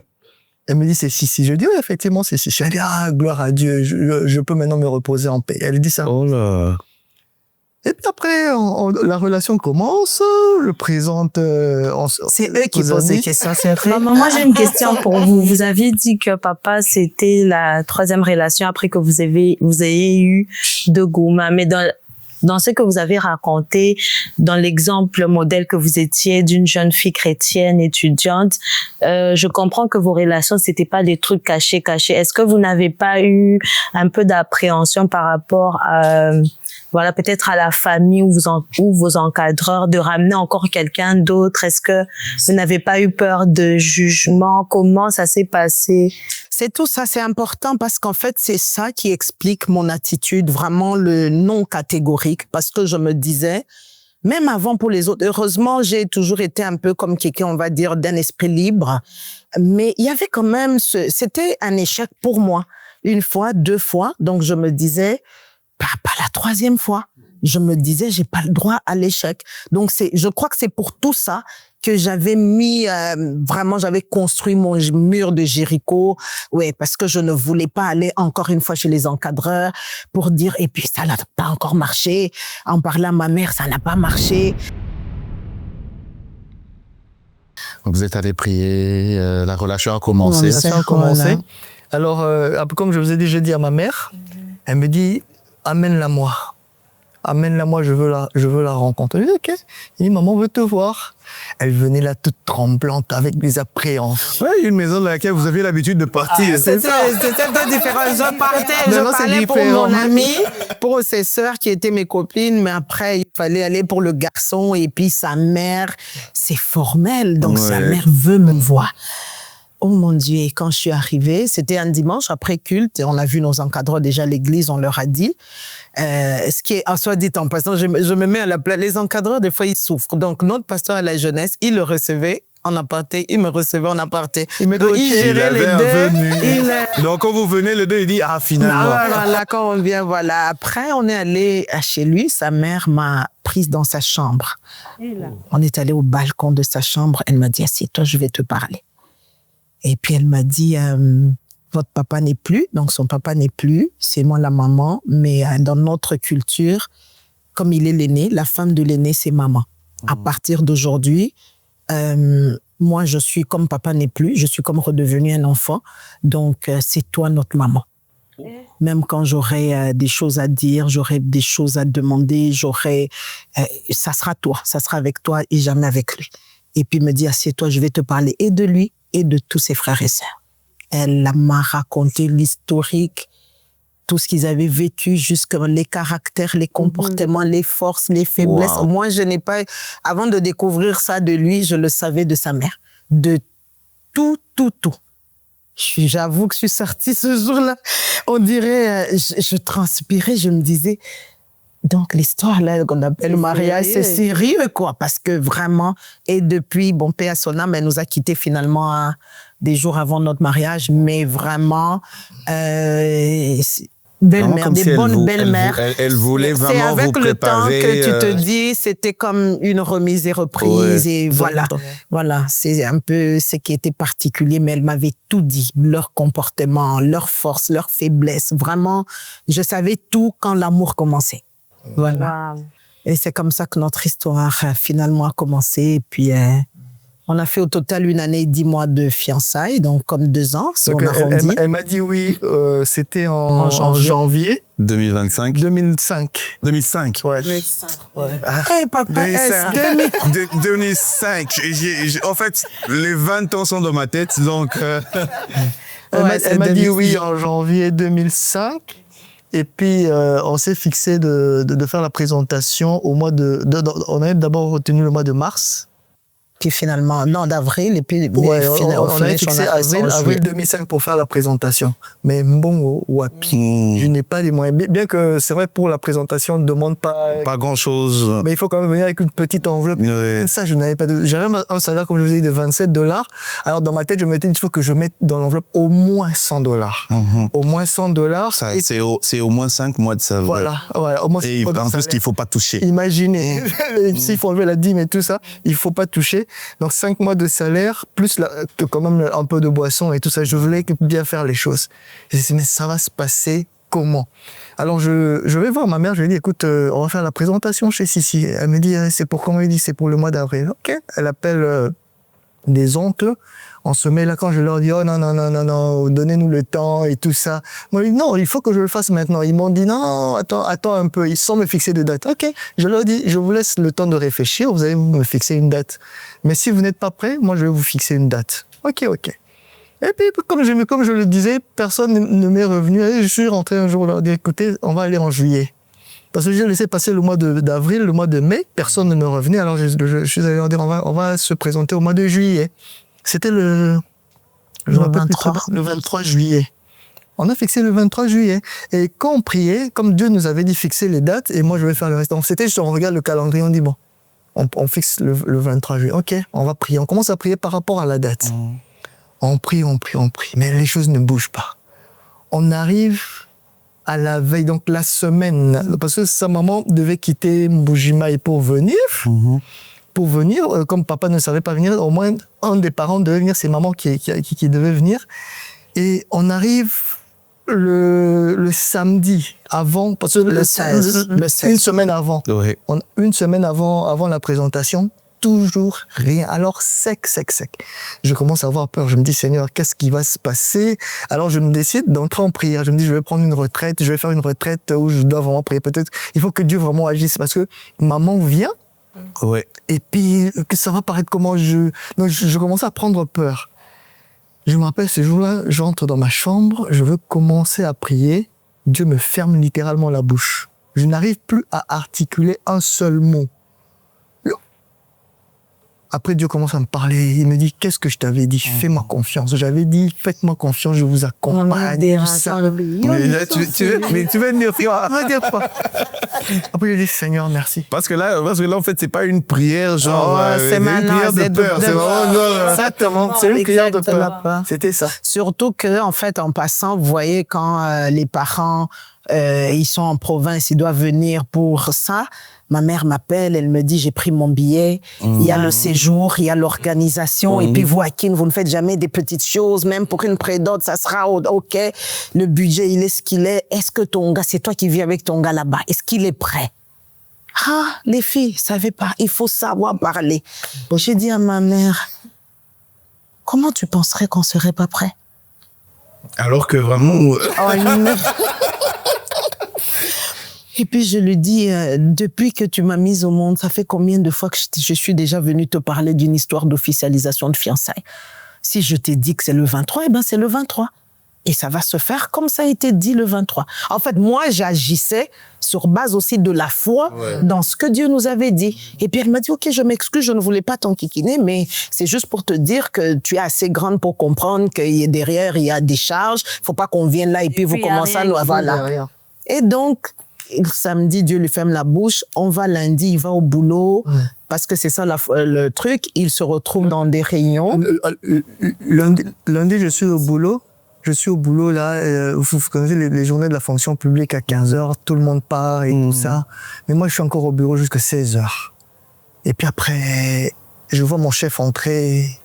Il me dit, tu es encore là? Je dis, oui, je suis là. Qu'est-ce que tu fais? Je dis, non, je suis en train de faire quelques recherches sur Internet et tout ça. Il me dit, prends tel document, suis-moi. Je prends, je le suis, on monte dans sa voiture et on se retrouve à l'hôtel Memling. Mais bref, je me retrouve comme ça dans une commission avec des partenaires étrangers qui viennent pour négocier un contrat avec la RDC. Je me retrouve dedans avec mon directeur qui m'a amené parce que il m'a trouvé. Il a trouvé que c'était celui qui était là. Je me suis retrouvé dans cette réunion, j'étais le seul agent, les autres, il y avait que des directeurs. Non, on se retrouve là, ok. Ça paye ce jour-là. Ça paye ce paye jour-là. mardi. Donc, ça m'a payé tous les 5 jours qu'on a travaillé avec ces partenaires-là. Chaque jour, je sortais avec une enveloppe. Chaque jour, jusqu'au vendredi. Et c'est avec ça que j'ai tout fait. Wow. C'était ce qu'il fallait. J'ai mis une enveloppe, j'ai acheté la boisson, j'ai acheté un bouquet de fleurs, j'ai acheté même la bague de fiançailles. On a payé même le photographe. Décompté là. Juste parce que vous étiez resté un peu plus tard que tout le monde. Exactement. En ayant fait confiance au il aurait fallu que je rentre chez moi, j'allais rater ça. Voilà. Au point que ça... vraiment j'ai besoin de parler. On n'a pas besoin de parler. Donc, il fallait vraiment commencer même à prier parce que logiquement, ces réunions devaient continuer jusque samedi. Le jour donc, de la on a commencé à prier pour dire à Dieu que ça s'arrête de vendredi, qu'on fasse d'abord samedi parce qu'il ne faut pas qu'on attende dans la belle famille et puis il ne vient pas. Et puis que ça continue lundi. Non, mais comme on avait tout ce qu'il fallait, donc la prédote s'est fait correctement. Ouais. Comme il a dit, ma jolie bague de fiançailles, tout, le bouquet de fleurs, tout, la totale, tout était là. Si le bouquet de fleurs n'était pas dans la poubelle. Non, vraiment, papa. Ça, c'est un joli bouquet qui est voulu, qui est attendu. Pas les bouquets là, vraiment, où on t'a pas encore dit oui, vraiment. C'est l'histoire de fleurs. Ah, maman, maman vous reçoit. Je n'ai, Papa Olivier, est-ce que moi j'ai dit quelque chose? Non. Donc, Papa Olivier, les fleurs, donc, on fait la prédote se passe bien. La prédote se passe très bien. Maintenant, on doit passer à l'autre étape. Pour la dot et tout ça. Le même problème. J'ai le même salaire. Bon, là, il est passé de 27 à 60. Voilà, 27 à 50 même. À 60, chérie. À 60, hein? Ok, c'est elle qui maîtrise. On a eu les dates du 23 juillet, c'est direct. Alors j'arrive à $60. C'était ça, bon, ça n'a toujours pas suffisant. Alors il faut préparer la dot. Alors on se préparait petit à petit, Dieu faisant grâce. Au boulot où j'étais, il y avait des fois en dehors du salaire, il y avait des petites primes qui pouvaient venir lorsque tu prenais part à une réunion des commissions comme ça. On appelait ça Maïcha. Allez, le Maïcha, ça. Alors c'est comme ça, on se préparait petit à petit. On achetait tous les effets de la dot et tout ça. Parce qu'entre-temps, la liste est venue. Arrivé. Avait donné la liste et tout ça. Mais c'était toujours pas suffisant. C'était toujours pas suffisant. Mais il y a une étape qu'on a oublié de raconter. Okay. Ma présentation, la première fois que je viens chez vous. Parce que son papa n'étant pas là, il a demandé à son oncle de me recevoir. En son nom. En son nom, de me recevoir et tout ça. Et moi, ce que je savais pas, c'est que le grand-père était ici à Kinshasa. Donc du coup, j'appréhendais la première rencontre avec la belle famille et tout ça, c'était à Lupin. On arrive là, c'est aussi un dimanche après le culte, on arrive là, dès qu'on entre dans la parcelle, je vois la délégation qui m'attend, je prends peur, je me dis, mon Dieu, c'est sérieux? Je vois tout le monde qui se lève, parce que le grand-père s'est levé. Alors tout le monde était obligé de se lever en même temps. Alors ils viennent de moi. Il y a mon ami Olivier, c'est le grand-père qui me prend, qui va me faire asseoir et tout ça. Nous, on sait bien accueillir les gens chez nous. Non, mais sincèrement, j'ai une belle famille exceptionnelle. Ils sont tous fans de moi, donc. Jusqu'à aujourd'hui. Moi aussi, je les aime bien. Alors, non, mais c'était, rien que ça, c'était pour moi des signes. Ouais. Bien accueilli dans la famille. Elle aussi, elle avait été très bien accueillie. Donc c'est vraiment aller. Ouais. Maintenant, il faut préparer la dot. Waouh!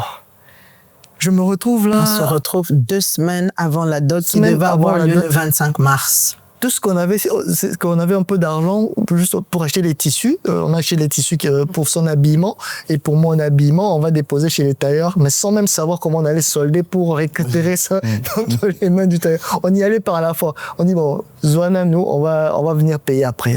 Pendant qu'il est temps de confectionner, nous, on continue à prier. On est à 2 semaines de la dot. On n'a pas encore l'enveloppe de la dot.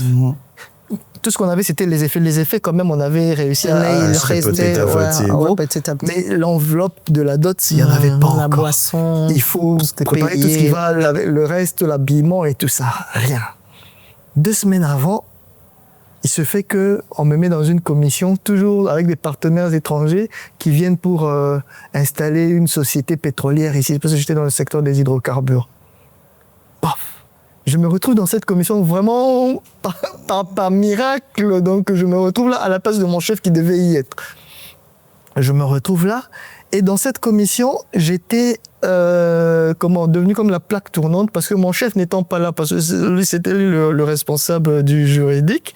Moi je suis dans le domaine juridique, tout passait par moi. Donc avant que c'est moi qui validais tout. Et de l'autre côté, on est en train de m'observer. Vous voyez les partenaires qui regardent, ils se disent, mais ce jour-là, c'est qui? C'est par lui que tout passe et tout. Et puis un jour, pendant la pause, il y a un d'entre eux qui vient me voir. C'était en français, là. Il vient me dit, je vois que tu es très intéressant. Est-ce que ça te dirait de travailler avec moi? Je lui dis, moi, j'ai pas de problème. J'ai pas de problème.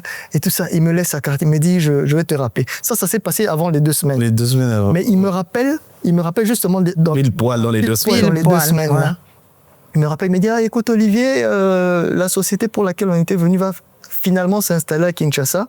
Je veux que tu travailles avec moi. Lui, il avait un cabinet juridique. Il dit, c'est toi qui vas suivre les affaires du cabinet à Kinshasa, donc tu vas me représenter à Kinshasa. Il dit, ok, pas de souci. Donc, il me donne un travail. Il me dit, j'ai besoin de tel document. Fais-moi les statuts de la société. Prépare-moi tel document. Dis-moi comment est-ce qu'on doit faire. Quelles sont les démarches à faire pour créer une société en RDC. Et au finish, envoie-moi ton numéro de compte et dis-moi combien il faut combien je vais te payer. Il n'avait même pas de compte, le frère de À l'époque, je me rappelle, il y avait une banque qui venait de s'installer, c'était Procrédit, l'ancêtre de Equity. Procrédit venait de s'installer, et pour ouvrir un compte, il fallait faire un déposit. Même pas d'argent. Pour ouvrir le compte, il fallait $10. J'ai pris cet argent auprès d'elle, c'est elle qui m'a donné l'argent. S'il vous plaît. Sur sa ration du mois, alors qu'elle vivait de $20 le mois. Elle m'a donné $10 pour ouvrir le compte. J'ouvre le compte, et puis après, je fais le travail, j'envoie ma facture bien salée, là. En vous disant, bon, au cas où... Et vous savez quoi? C'est cet argent qui m'a permis de tout faire. L'argent que j'ai gagné dans les 2 semaines. Dans les 2 semaines. C'était ce qu'il fallait. D'ailleurs, on se rappelle, même en passant, le compte a été crédité, mais comme vous voyez, c'est des transferts internationaux, ça prend 3-4 jours. Donc, on a dû même aller voir quelqu'un parce qu'on savait que, ok, c'est déjà, ça vient. Donc, est-ce qu'on peut avoir? Et puis voilà, donc tout s'est fait. Et cette histoire, je l'ai racontée à ma mère. Elle a eu peur à retardement. J'étais prêt avant, donc elle savait pas tout ce qui se passait. Depuis qu'on était en train de dire, toi tu n'étais pas. Je n'avais rien. Non. Après dit non, vous êtes vraiment des enfants de Dieu. C'était ça Un qui jour, était beau. comme sa maman était venue pour la dot. Aussi, elle était venue pour la dot. Alors, elle a été accueillie dans ta famille. Ma mère a reçu sa maman. Et entre les deux mamans, elles se parlaient. Ces deux jeunes gens, ils ont vraiment Dieu. Et on les avait surpris comme ça en train de parler entre elles. Ils ont vraiment Dieu parce que, tu sais, alors maman l'a remercié, sa mère, en disant vraiment, ton garçon, il est correct. Et tu dis, mais vraiment, ça s'est bien passé comme des enfants de Dieu, tout correctement. Et tout c'était... Mais il y a quand même un truc qu'il faut soulever, peut-être, bon, je sais, c'est vous qui posez de questions. On a quand même connu un truc avec le jour de la dot. Mon père étant empêché, il a envoyé c'est mon deuxième papa qui est venu le remplacer, le meilleur ami de mon père, qui est vraiment, c'est mon deuxième papa. La dot se passe correctement. Il a même ajouté des cadeaux. Olivier était correct. Des cadeaux pour la famille, en plus de tout ce qui était pour la dot. Tout s'est bien passé. Il pouvait le faire. Donc, tout se passe bien. Tout le monde part en paix. Nous aussi, on reste en famille en paix. Malheureusement, sur le chemin retour de mon deuxième papa avec sa femme, parce qu'il rentrait chez eux pour que c'était la dot, c'était samedi, dimanche, lundi, il prenait l'avion pour aller en province remettre les affaires à mon père. Ces affaires ne sont jamais arrivées parce qu'ils ont été braqués et toutes les affaires ont été volées, sauf l'enveloppe de la dot. Qu'ils avaient pu cacher. Ils ont risqué leur vie, ils ont été dépouillés, on a tiré en l'air, c'était une histoire. Mais on le dit aussi pour pouvoir peut-être, avec votre permission, encourager les parents. pareille chose peut arriver. Mais quand ça arrive, prenez vos responsabilités et parlez comme parents. Je me souviens à l'époque, comme je dis, il n'y avait pas les réseaux sociaux, donc on l'a su le lendemain. Mon père m'appelle, il me dit, voilà, voici ce qui s'est passé. Mais bénissons Dieu qu'il soit vivant, que tout le monde soit préservé. Les biens, c'est rien. Il blaguait comme c'est un grand blagueur. Il dit, Olivier, toi, vous pouvez m'acheter les vestes quand vous voulez et tout ça. Mais l'essentiel, c'est que vous soyez en vie. Et pour moi, en tant que ton père, la dot s'est passée, tu es marié. Et même si elle n'était pas passée, c'est moi ton père, je te donne en mariage à Olivier et je vous bénis. Vous aurez des enfants, garçons, filles, comme vous voulez, en aussi grand nombre. Et il m'a vraiment béni parce qu'il disait, peut-être que tu entendras des choses, comme toujours en Afrique, on aime vous chercher à, des trucs comme ça. Il a anticipé, il a cassé ça. Et on est là aujourd'hui, par la grâce de Dieu, voilà. Wow. C'était... Wow. Quelle histoire. Pour rappeler, c'est qu'on a fait la dot au mois de 25 mars. Au mois de 2006. mars et le civil le 1er avril. Une semaine 2006. On est en 2006. Alors, ma mère a eu le temps d'assister aux 2 cérémonies. À toutes et les puis après, cérémonies. on s'est dit, bon, on va se marier un peu plus tard, le temps de se préparer. On avait projeté notre mariage pour le mois d'octobre.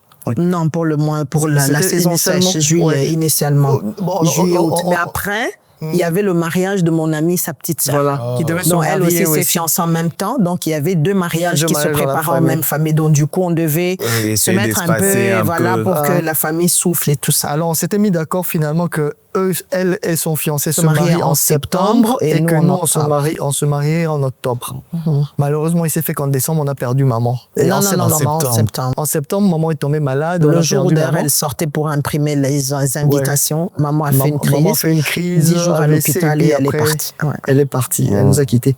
Mais avant de partir, comme je vous ai dit, en parlant avec elle, c'est comme si elle passait le bâton. Mais elle a parlé aussi avec une autre maman qui est ma mère spirituelle, celle qui m'a amené au Seigneur.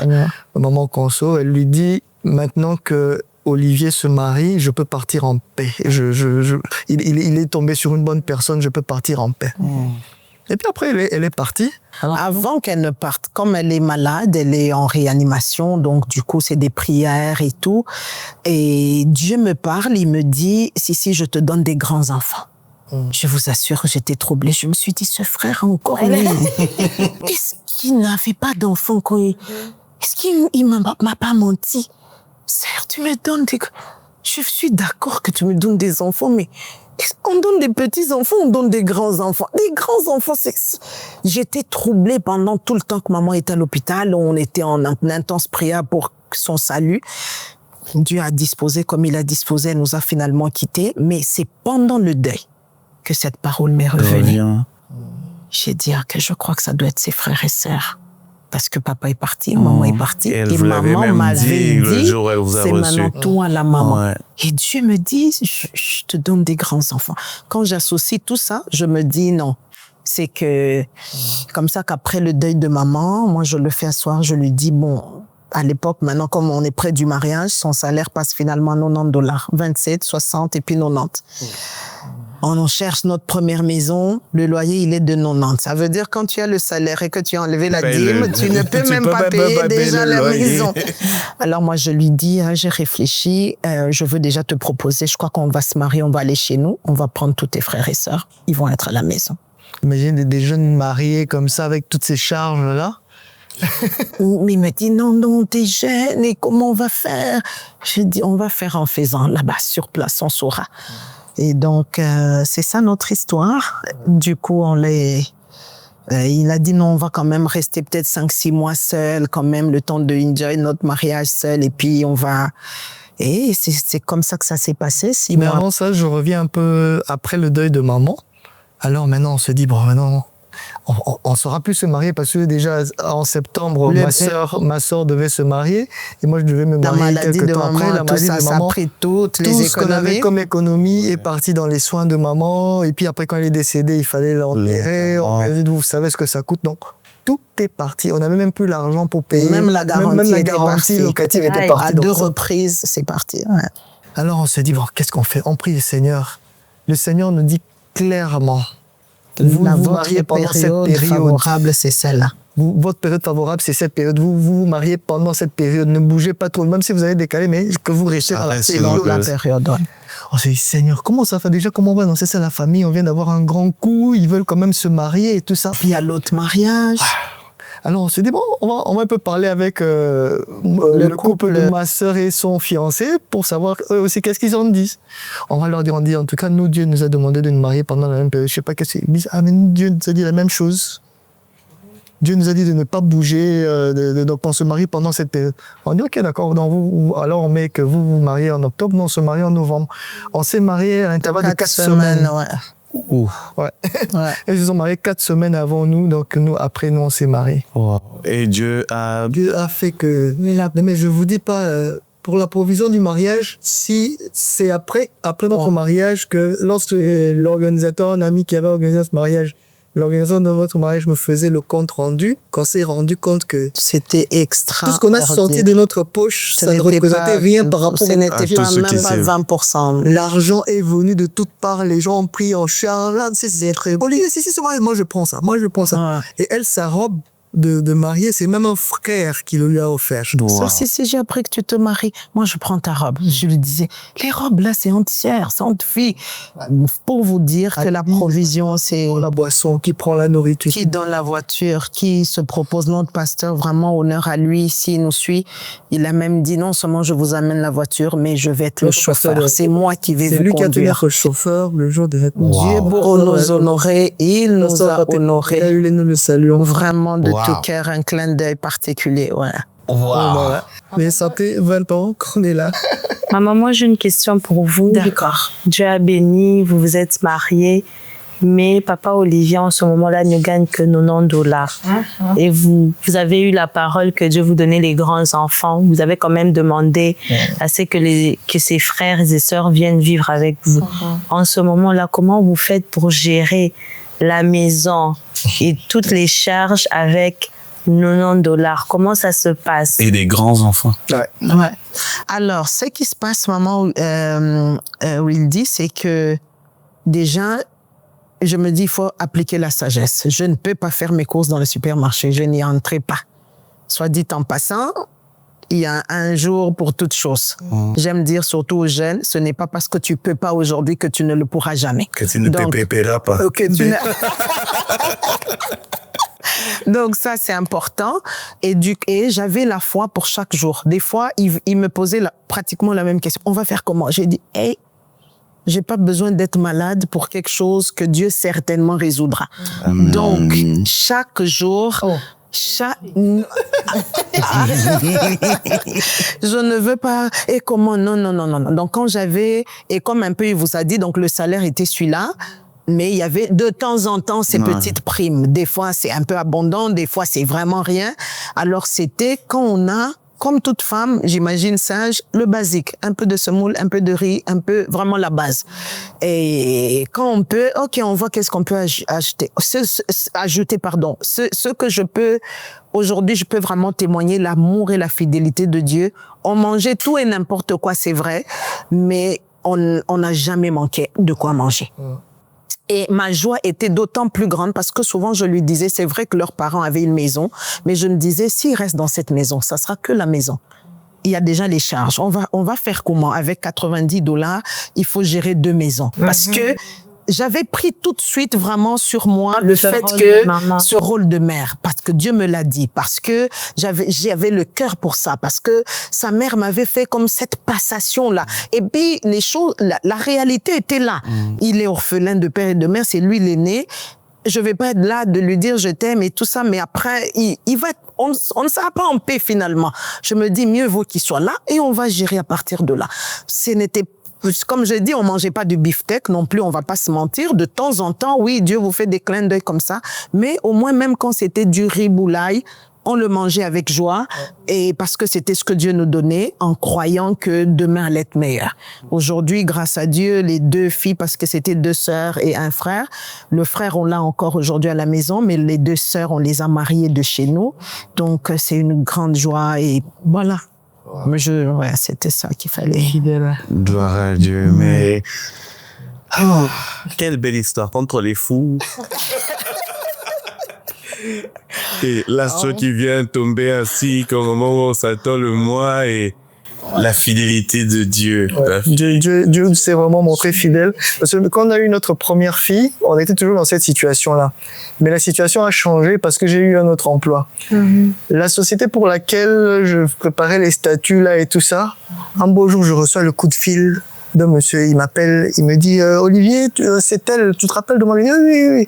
Il dit je suis à Kinshasa, on doit se voir. Et c'est le directeur Afrique de la société. Il m'appelle. Il me dit, moi, je suis au Memling. Je vais le voir au Memling. Il me dit, écoute, j'ai parlé avec Richard. Richard, c'est l'autre qui m'avait fait la proposition en premier, celui qui gérait le cabinet. Mais j'ai parlé avec Richard. Il m'a dit qu'il voulait travailler avec toi. Mais moi, je veux que toi, tu travailles avec moi.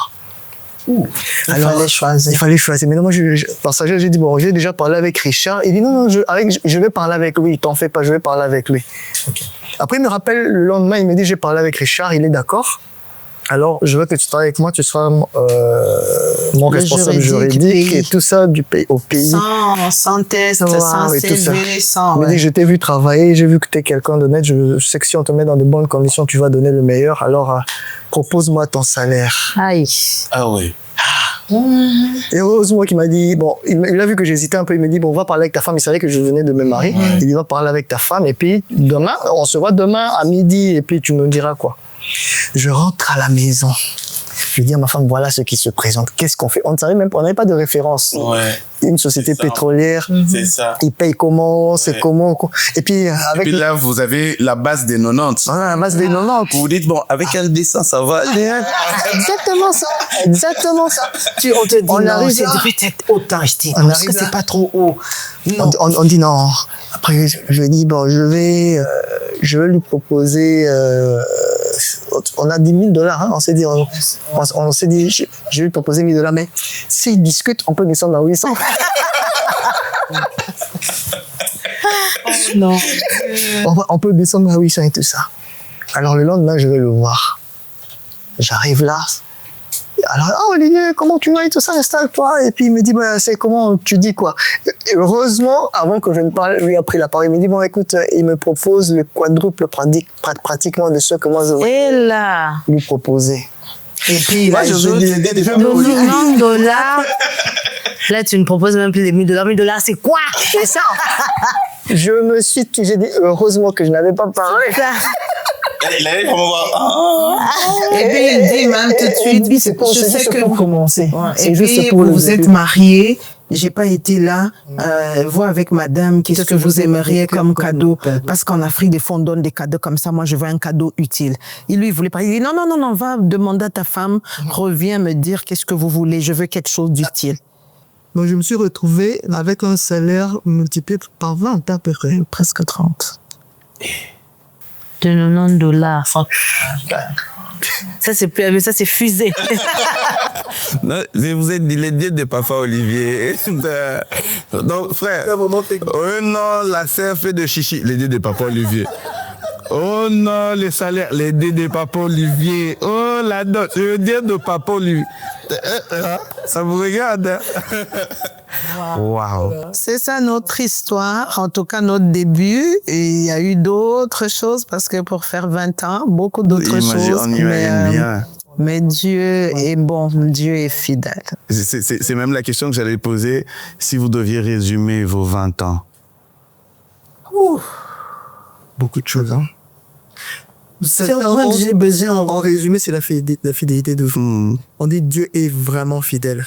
Parce que je me rappelle au début quand on priait pour notre foyer, pour notre famille, on demandait des choses. Aujourd'hui, c'est dépassé tout ce qu'on peut demander à l'époque. C'est dépassé. C'est vrai qu'aujourd'hui, on a d'autres défis, on a d'autres choses qu'on demande à Dieu.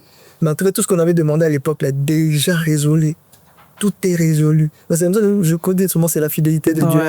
Même excuse-moi de te couper la parole, même en termes de tout ce qu'on demande, le caractère, comment tu veux que ça soit ton homme. Dieu a même dépassé. Parce que moi, soit dit en passant, déjà avec la conscience de l'appel que j'avais, de la vocation, je voulais un type d'homme. Parce que je me disais, j'ai vu des destinées des femmes s'éteindre, des filles et tout ça, juste peut-être à cause du mariage. Seigneur, je veux ce type d'homme. Seigneur, je veux ce type d'enfant. Mais vraiment, Dieu a fait infiniment au-delà. Non, vous avez vu que Dieu avait raison. Il avait raison. Il dit aujourd'hui, vraiment, j'ai dit à Dieu, tu bois quoi? Je vais te donner vraiment. D'ailleurs, que vous touchez à ça, ça m'emmène à ma question. Parce Bon, que moi, j'avais aussi, on avait la même que toi pour les deux. Je pense que c'est ça va se dire. Papa Olivier, on a vu plusieurs fois des femmes C'était ta question. du ministère ou des femmes qui sont appelées à un ministère. À un moment donné, bon, je ne doute pas que leur mari aussi soit appelé au ministère. Mais très souvent, on a vu, c'est très rare de voir, dans votre cas par exemple, que la femme ait un ministère autant visible, mais que l'homme ne soit quasiment jamais vu. Je suis sûr que les gens qui connaissent Maman Cécile Bogoli, très peu savent qui est Papa Olivier. C'est toujours Maman Cécile Bogoli, Maman Cécile Bogoli. C'est votre nom qui y a derrière son prénom, mais on ne vous voit quasiment pas. Plusieurs fois, moi, je me rappelle, toujours à Boadi où on a vécu un moment, il y avait une dame qui était prophétesse. Et c'est elle vraiment, elle était vraiment prophétesse, on le lui reconnaissait. Et elle avait épousé un jeune homme qui vraiment était tout sauf prophète. Ça veut dire vraiment, il la battait, des choses comme ça. Et il buvait, c'était connu, c'était de l'autorité publique. Du jour au lendemain, le monsieur est devenu prophète de l'église, des mamans prophétesses. Donc. Et c'était très compliqué. Et très souvent, on a toujours vu ça où c'est très rare de voir un homme qui accepte vraiment complètement de s'effacer pour laisser rayonner son épouse ou accompagner le ministère de son épouse. Alors, j'ai deux questions. Déjà, Là, je veux aussi écouter la réponse. Est-ce que c'est pour Lisa? Et moi, j'ai la pour vous, maman. Comment on gère ça? Est-ce qu'il n'y a pas eu ce côté où moi aussi j'entends Dieu, moi aussi je prie, moi aussi je peux servir Dieu. Est-ce qu'il y a jamais eu ce côté-là? Ou alors, bon, s'il n'y a pas ce côté-là, comment on gère le fait que sa femme soit autant exposée par rapport à l'œuvre de Dieu? Et quel est le rôle que l'on a maintenant en tant que mari d'une femme comme celle-là? Qu'est-ce que l'on fait? Parce que généralement, tout le monde veut que derrière un grand homme, il y ait une grande femme, c'est elle qui soutient dans la prière, c'est elle. Mais est-ce que ça va aussi de même lorsque les rôles sont inversés? Et donc voilà, c'est un peu ça je sais pas si j'ai bien formulé ce que je voulais savoir, mais voilà. Wow. Ça, c'est la question à $1 million. Hein? Tout le monde me pose la question. Soit dit en passant, il blague en disant, il doit voir maman Vivienne Dallo pour lui dire d'écrire un autre livre. La souffrance cachée derrière le mari de la servante de Dieu. Moi, je lui dis, elle a déjà écrit son livre. C'est peut-être à toi d'écrire le sien. Bon, voilà, c'était pour blaguer, pour te permettre de répondre. Bon, c'est vrai. Déjà, il faut dire que très tôt, j'avais pris conscience de qui elle était. Je savais que c'était une servante de Dieu qui était appelée à prêcher et tout ça. Moi, ça, comme je vous ai dit, je ne me voyais pas dans ça, la prédication et tout. Moi, je voulais juste me limiter à être un bon frère, servir Dieu dans un bon enfant de Dieu. Ça. Et juste que je me considère comme un prince. Je suis pas un sacrificateur, mais je me considère comme un prince. Donc, ça veut dire que la prédication, c'est pas moi. Donc, je sais que elle, c'est son j'en avais eu conscience très tôt.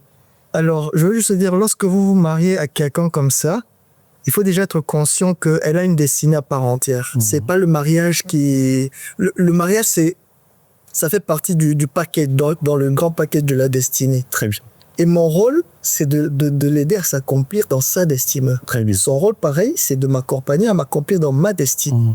Alors, ayant conscience de ça, je me dis, je vais tout faire pour la mettre à l'aise de ce côté-là, qu'elle puisse servir son Dieu, ou qu'elle puisse servir Dieu en toute liberté, en toute tranquillité. Moi, tout ce que je fais, je ne sais pas si je fais rien de spécial, je veux dire. C'est vrai, je prie pour elle, je l'accompagne, mais je mets juste en place un cadre où elle peut s'exprimer. Elle s'exprime librement.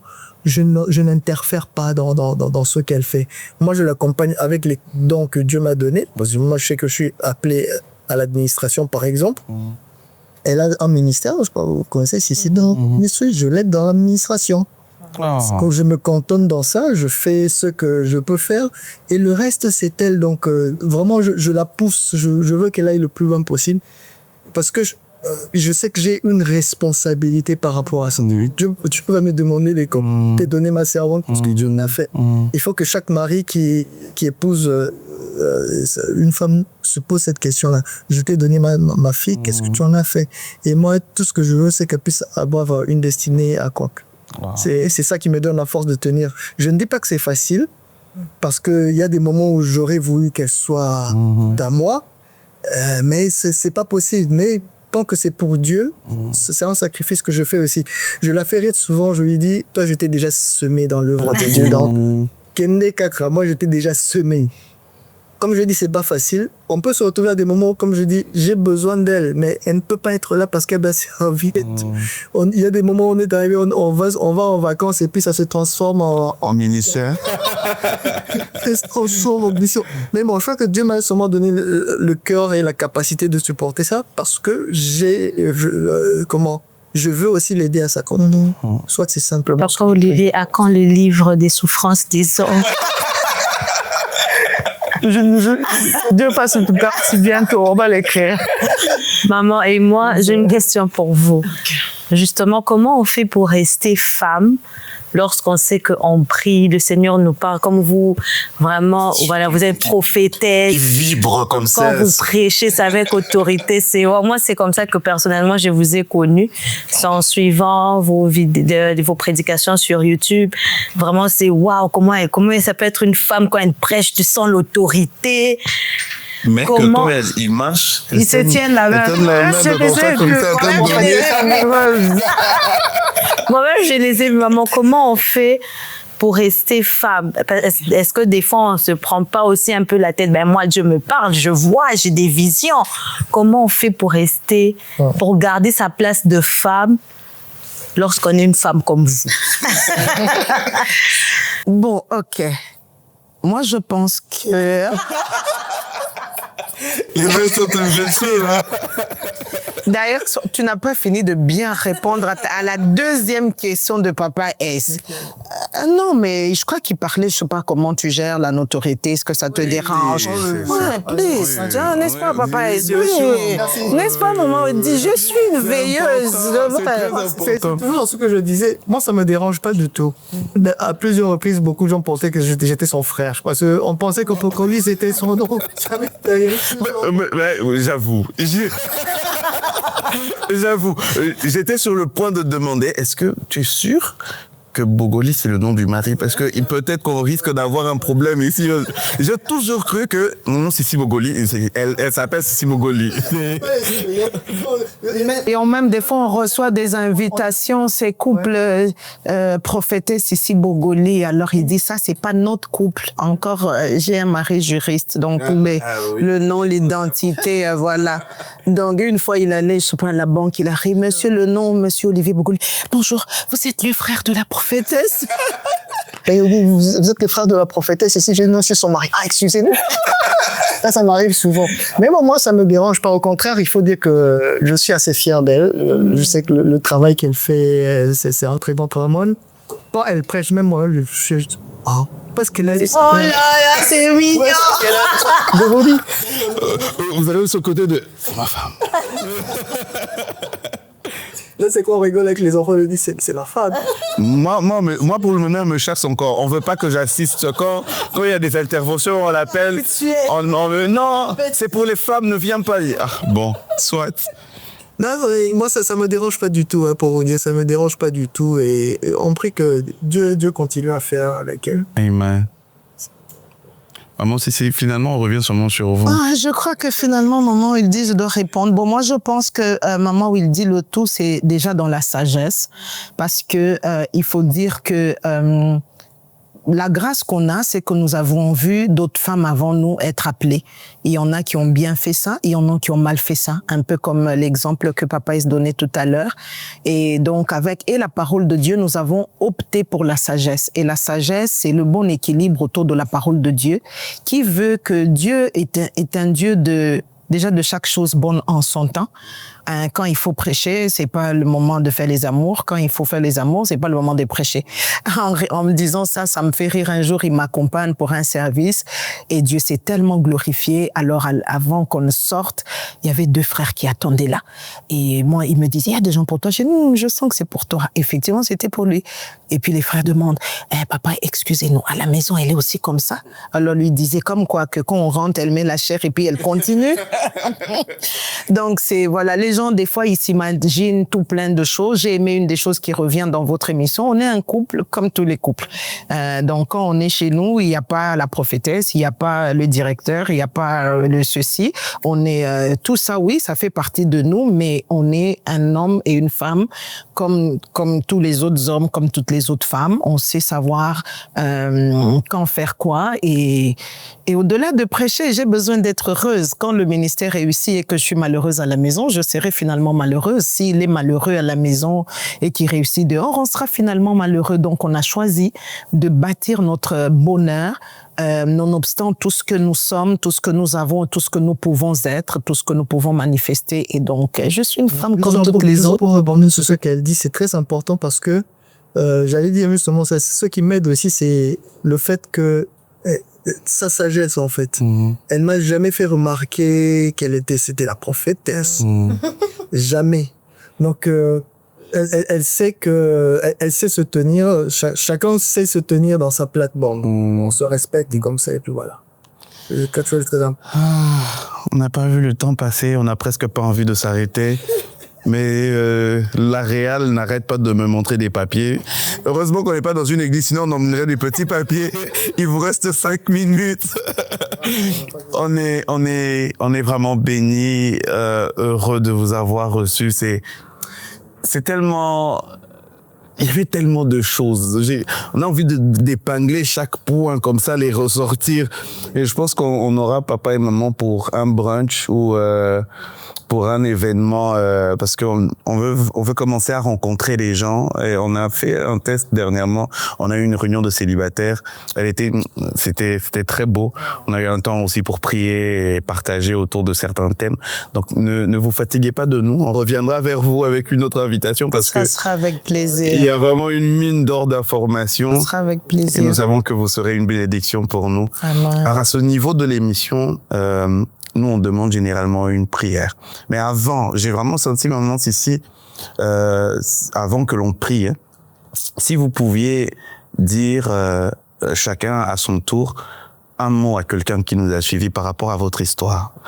Je ne sais pas dans quel sens ça ira, mais j'ai juste vraiment ressenti ce besoin merci bébé, si vous pouviez dire quelque chose à quelqu'un qui vous a suivi, qui se retrouve quelque part dans votre histoire. Parce que le sujet de prière même que l'on demande souvent, c'est généralement dans ce sens-là. Il y a certainement quelqu'un qui se retrouve à une étape de votre histoire.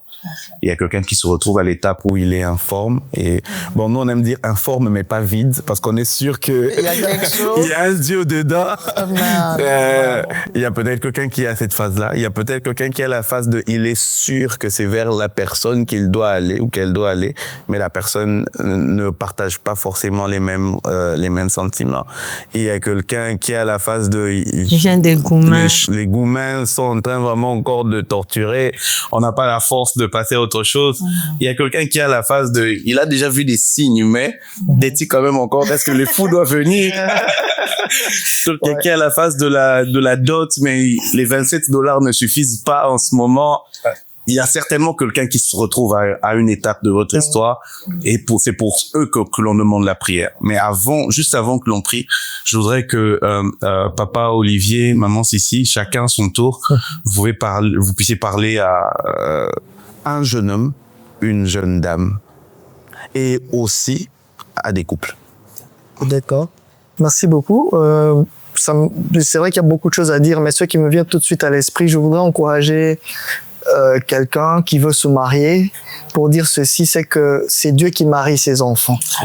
Ce n'est pas notre salaire qui nous marie, ce n'est pas nos moyens qui nous marient, c'est Dieu qui nous marie. Et moi, je me rappelle que pour ceux qui nous concernent, lorsque nous prions pour notre mariage, je disais à Dieu, je viens puiser dans tes poches. Je viens mettre ma main dans tes poches pour puiser ce dont j'ai besoin. Donc, c'est ça. Donc, c'est Dieu qui... Je mets dans les poches de Dieu. Alors, c'est vraiment Dieu qui marie ses enfants. Donc, ne vous mettez pas trop de pression. Soyez simplement sûr que Dieu est avec vous dans l'histoire et le reste, il va prendre en charge. Et puis, on peut se marier avec tous les budgets. On peut avoir un mariage, je le dis, sans crainte. On peut avoir un mariage de $100. On peut avoir un mariage de $500. On peut avoir un mariage de $5,000, de $50,000. Tout dépend du budget. Mais à tous les budgets, il y a moyen de se marier. Lorsque vous n'avez pas suffisamment de moyens, concentrez-vous sur l'essentiel, ce qui fait le mariage. Ce n'est pas la fête qui fait le mariage. Ce ne sont pas tous les tralala qu'il y a à côté qui font le mariage. Ce qui fait le mariage, c'est d'avoir la bénédiction de Dieu. Que vous pouvez organiser les choses simplement et vous assurer juste qu'on vous bénisse et vous commencez votre vie. Donc ça, c'est la chose principale qui me vient tout de suite à l'esprit que je veux dire.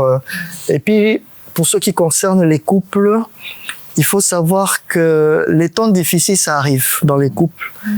Les défis sont de plusieurs ordres. Ça peut être On en a eu. Ouais, on en a eu aussi beaucoup de défis de plusieurs ordres, mais soyez simplement sûr que vous formez une équipe. On n'est pas là pour se taper l'un sur l'autre parce que de toutes les façons, quand on est une équipe, on se soutient et on va jusqu'au bout. Les temps difficiles arriveront, mais affrontez-les et ça finit par passer. Dieu nous a fait passer par des épreuves, on a perdu l'emploi pour lequel je venais de témoigner ici, on est passé par des situations terribles, mais Dieu nous a fait grâce parce qu'on lui a fait confiance. Donc, faites confiance en Dieu et nous, j'ai toujours dit, si je peux donner un nom à Dieu, c'est juste dire qu'il est fidèle. C'est ça le nom que moi je peux donner à Dieu. Voilà un peu ce que je peux dire à ce stade. Maman. Mon papa a dit les histoires des pères dans les travaux. Comme je dis, nous on a logé des filles pour les 30 fois plus que je l'avais perdu. Ce travail, ça a augmenté, ça continue à augmenter et quand ça s'est arrivé, à un moment on l'a perdu. Parce qu'en fait, Dieu m'avait dit pour ce travail-là que j'allais faire 5 ans. Il a entendu. J'ai entendu, mais on n'en a pas tenu compte. On a oublié aussi que imaginez-vous, on a aussi $9, donc je me suis installé dans ma zone de confort. J'ai oublié 5 ans tapant parce que j'ai perdu cet emploi. Parce que soit dit en passant, l'homme de Dieu qui m'avait dit que l'homme de ta vie, c'est celui-là, dont il a été le voir, il a été prié avec lui dans le bureau. Il a dit, quand j'entre ici, j'entends que c'est 5 ans ici, 5 ans. Clairement. Et 5 ans après. Mais on n'en a pas tenu compte. On doit le dire, c'est la vérité. On s'est vraiment installé dans notre zone de confort. Tout allait bien parce que ça continue à augmenter les missions, les primes, vraiment, voilà. Et 5 ans après, c'est passé. Et on a fait 2 ans d'épreuves sans travail. C'est encore une autre histoire. Ça serait pas un autre témoignage. On aurait l'occasion peut-être qu'on le problème, c'est qu'ils ont entendu, donc ils vont commencer à nous poser des questions. On reviendra vers vous. C'est un bouet entre parenthèses. Moi, j'ai quelque chose que j'aimerais dire déjà à une jeune fille avant de parler à... Pourquoi pas à un jeune garçon aussi avant de parler au couple. Les moments difficiles peuvent arriver, mais il faut faire la différence entre quelque chose de passager, de temporaire et quelque chose de définitif. Ce n'est pas parce que ça s'est mal passé dans une première relation, dans une deuxième, peut-être dans une troisième, peut-être dans une quatrième ou dans une cinquième que ça ne finira pas par marcher. Le Dieu de Il était une fois, le Dieu des Bogoli et le Dieu de la Bible, il est un Dieu de restauration. Je suis en train de t'encourager, peu importe ce que tu as vécu, crois en Dieu, il peut, ce que j'aime avec Dieu, il peut réécrire une nouvelle histoire de n'importe quel point.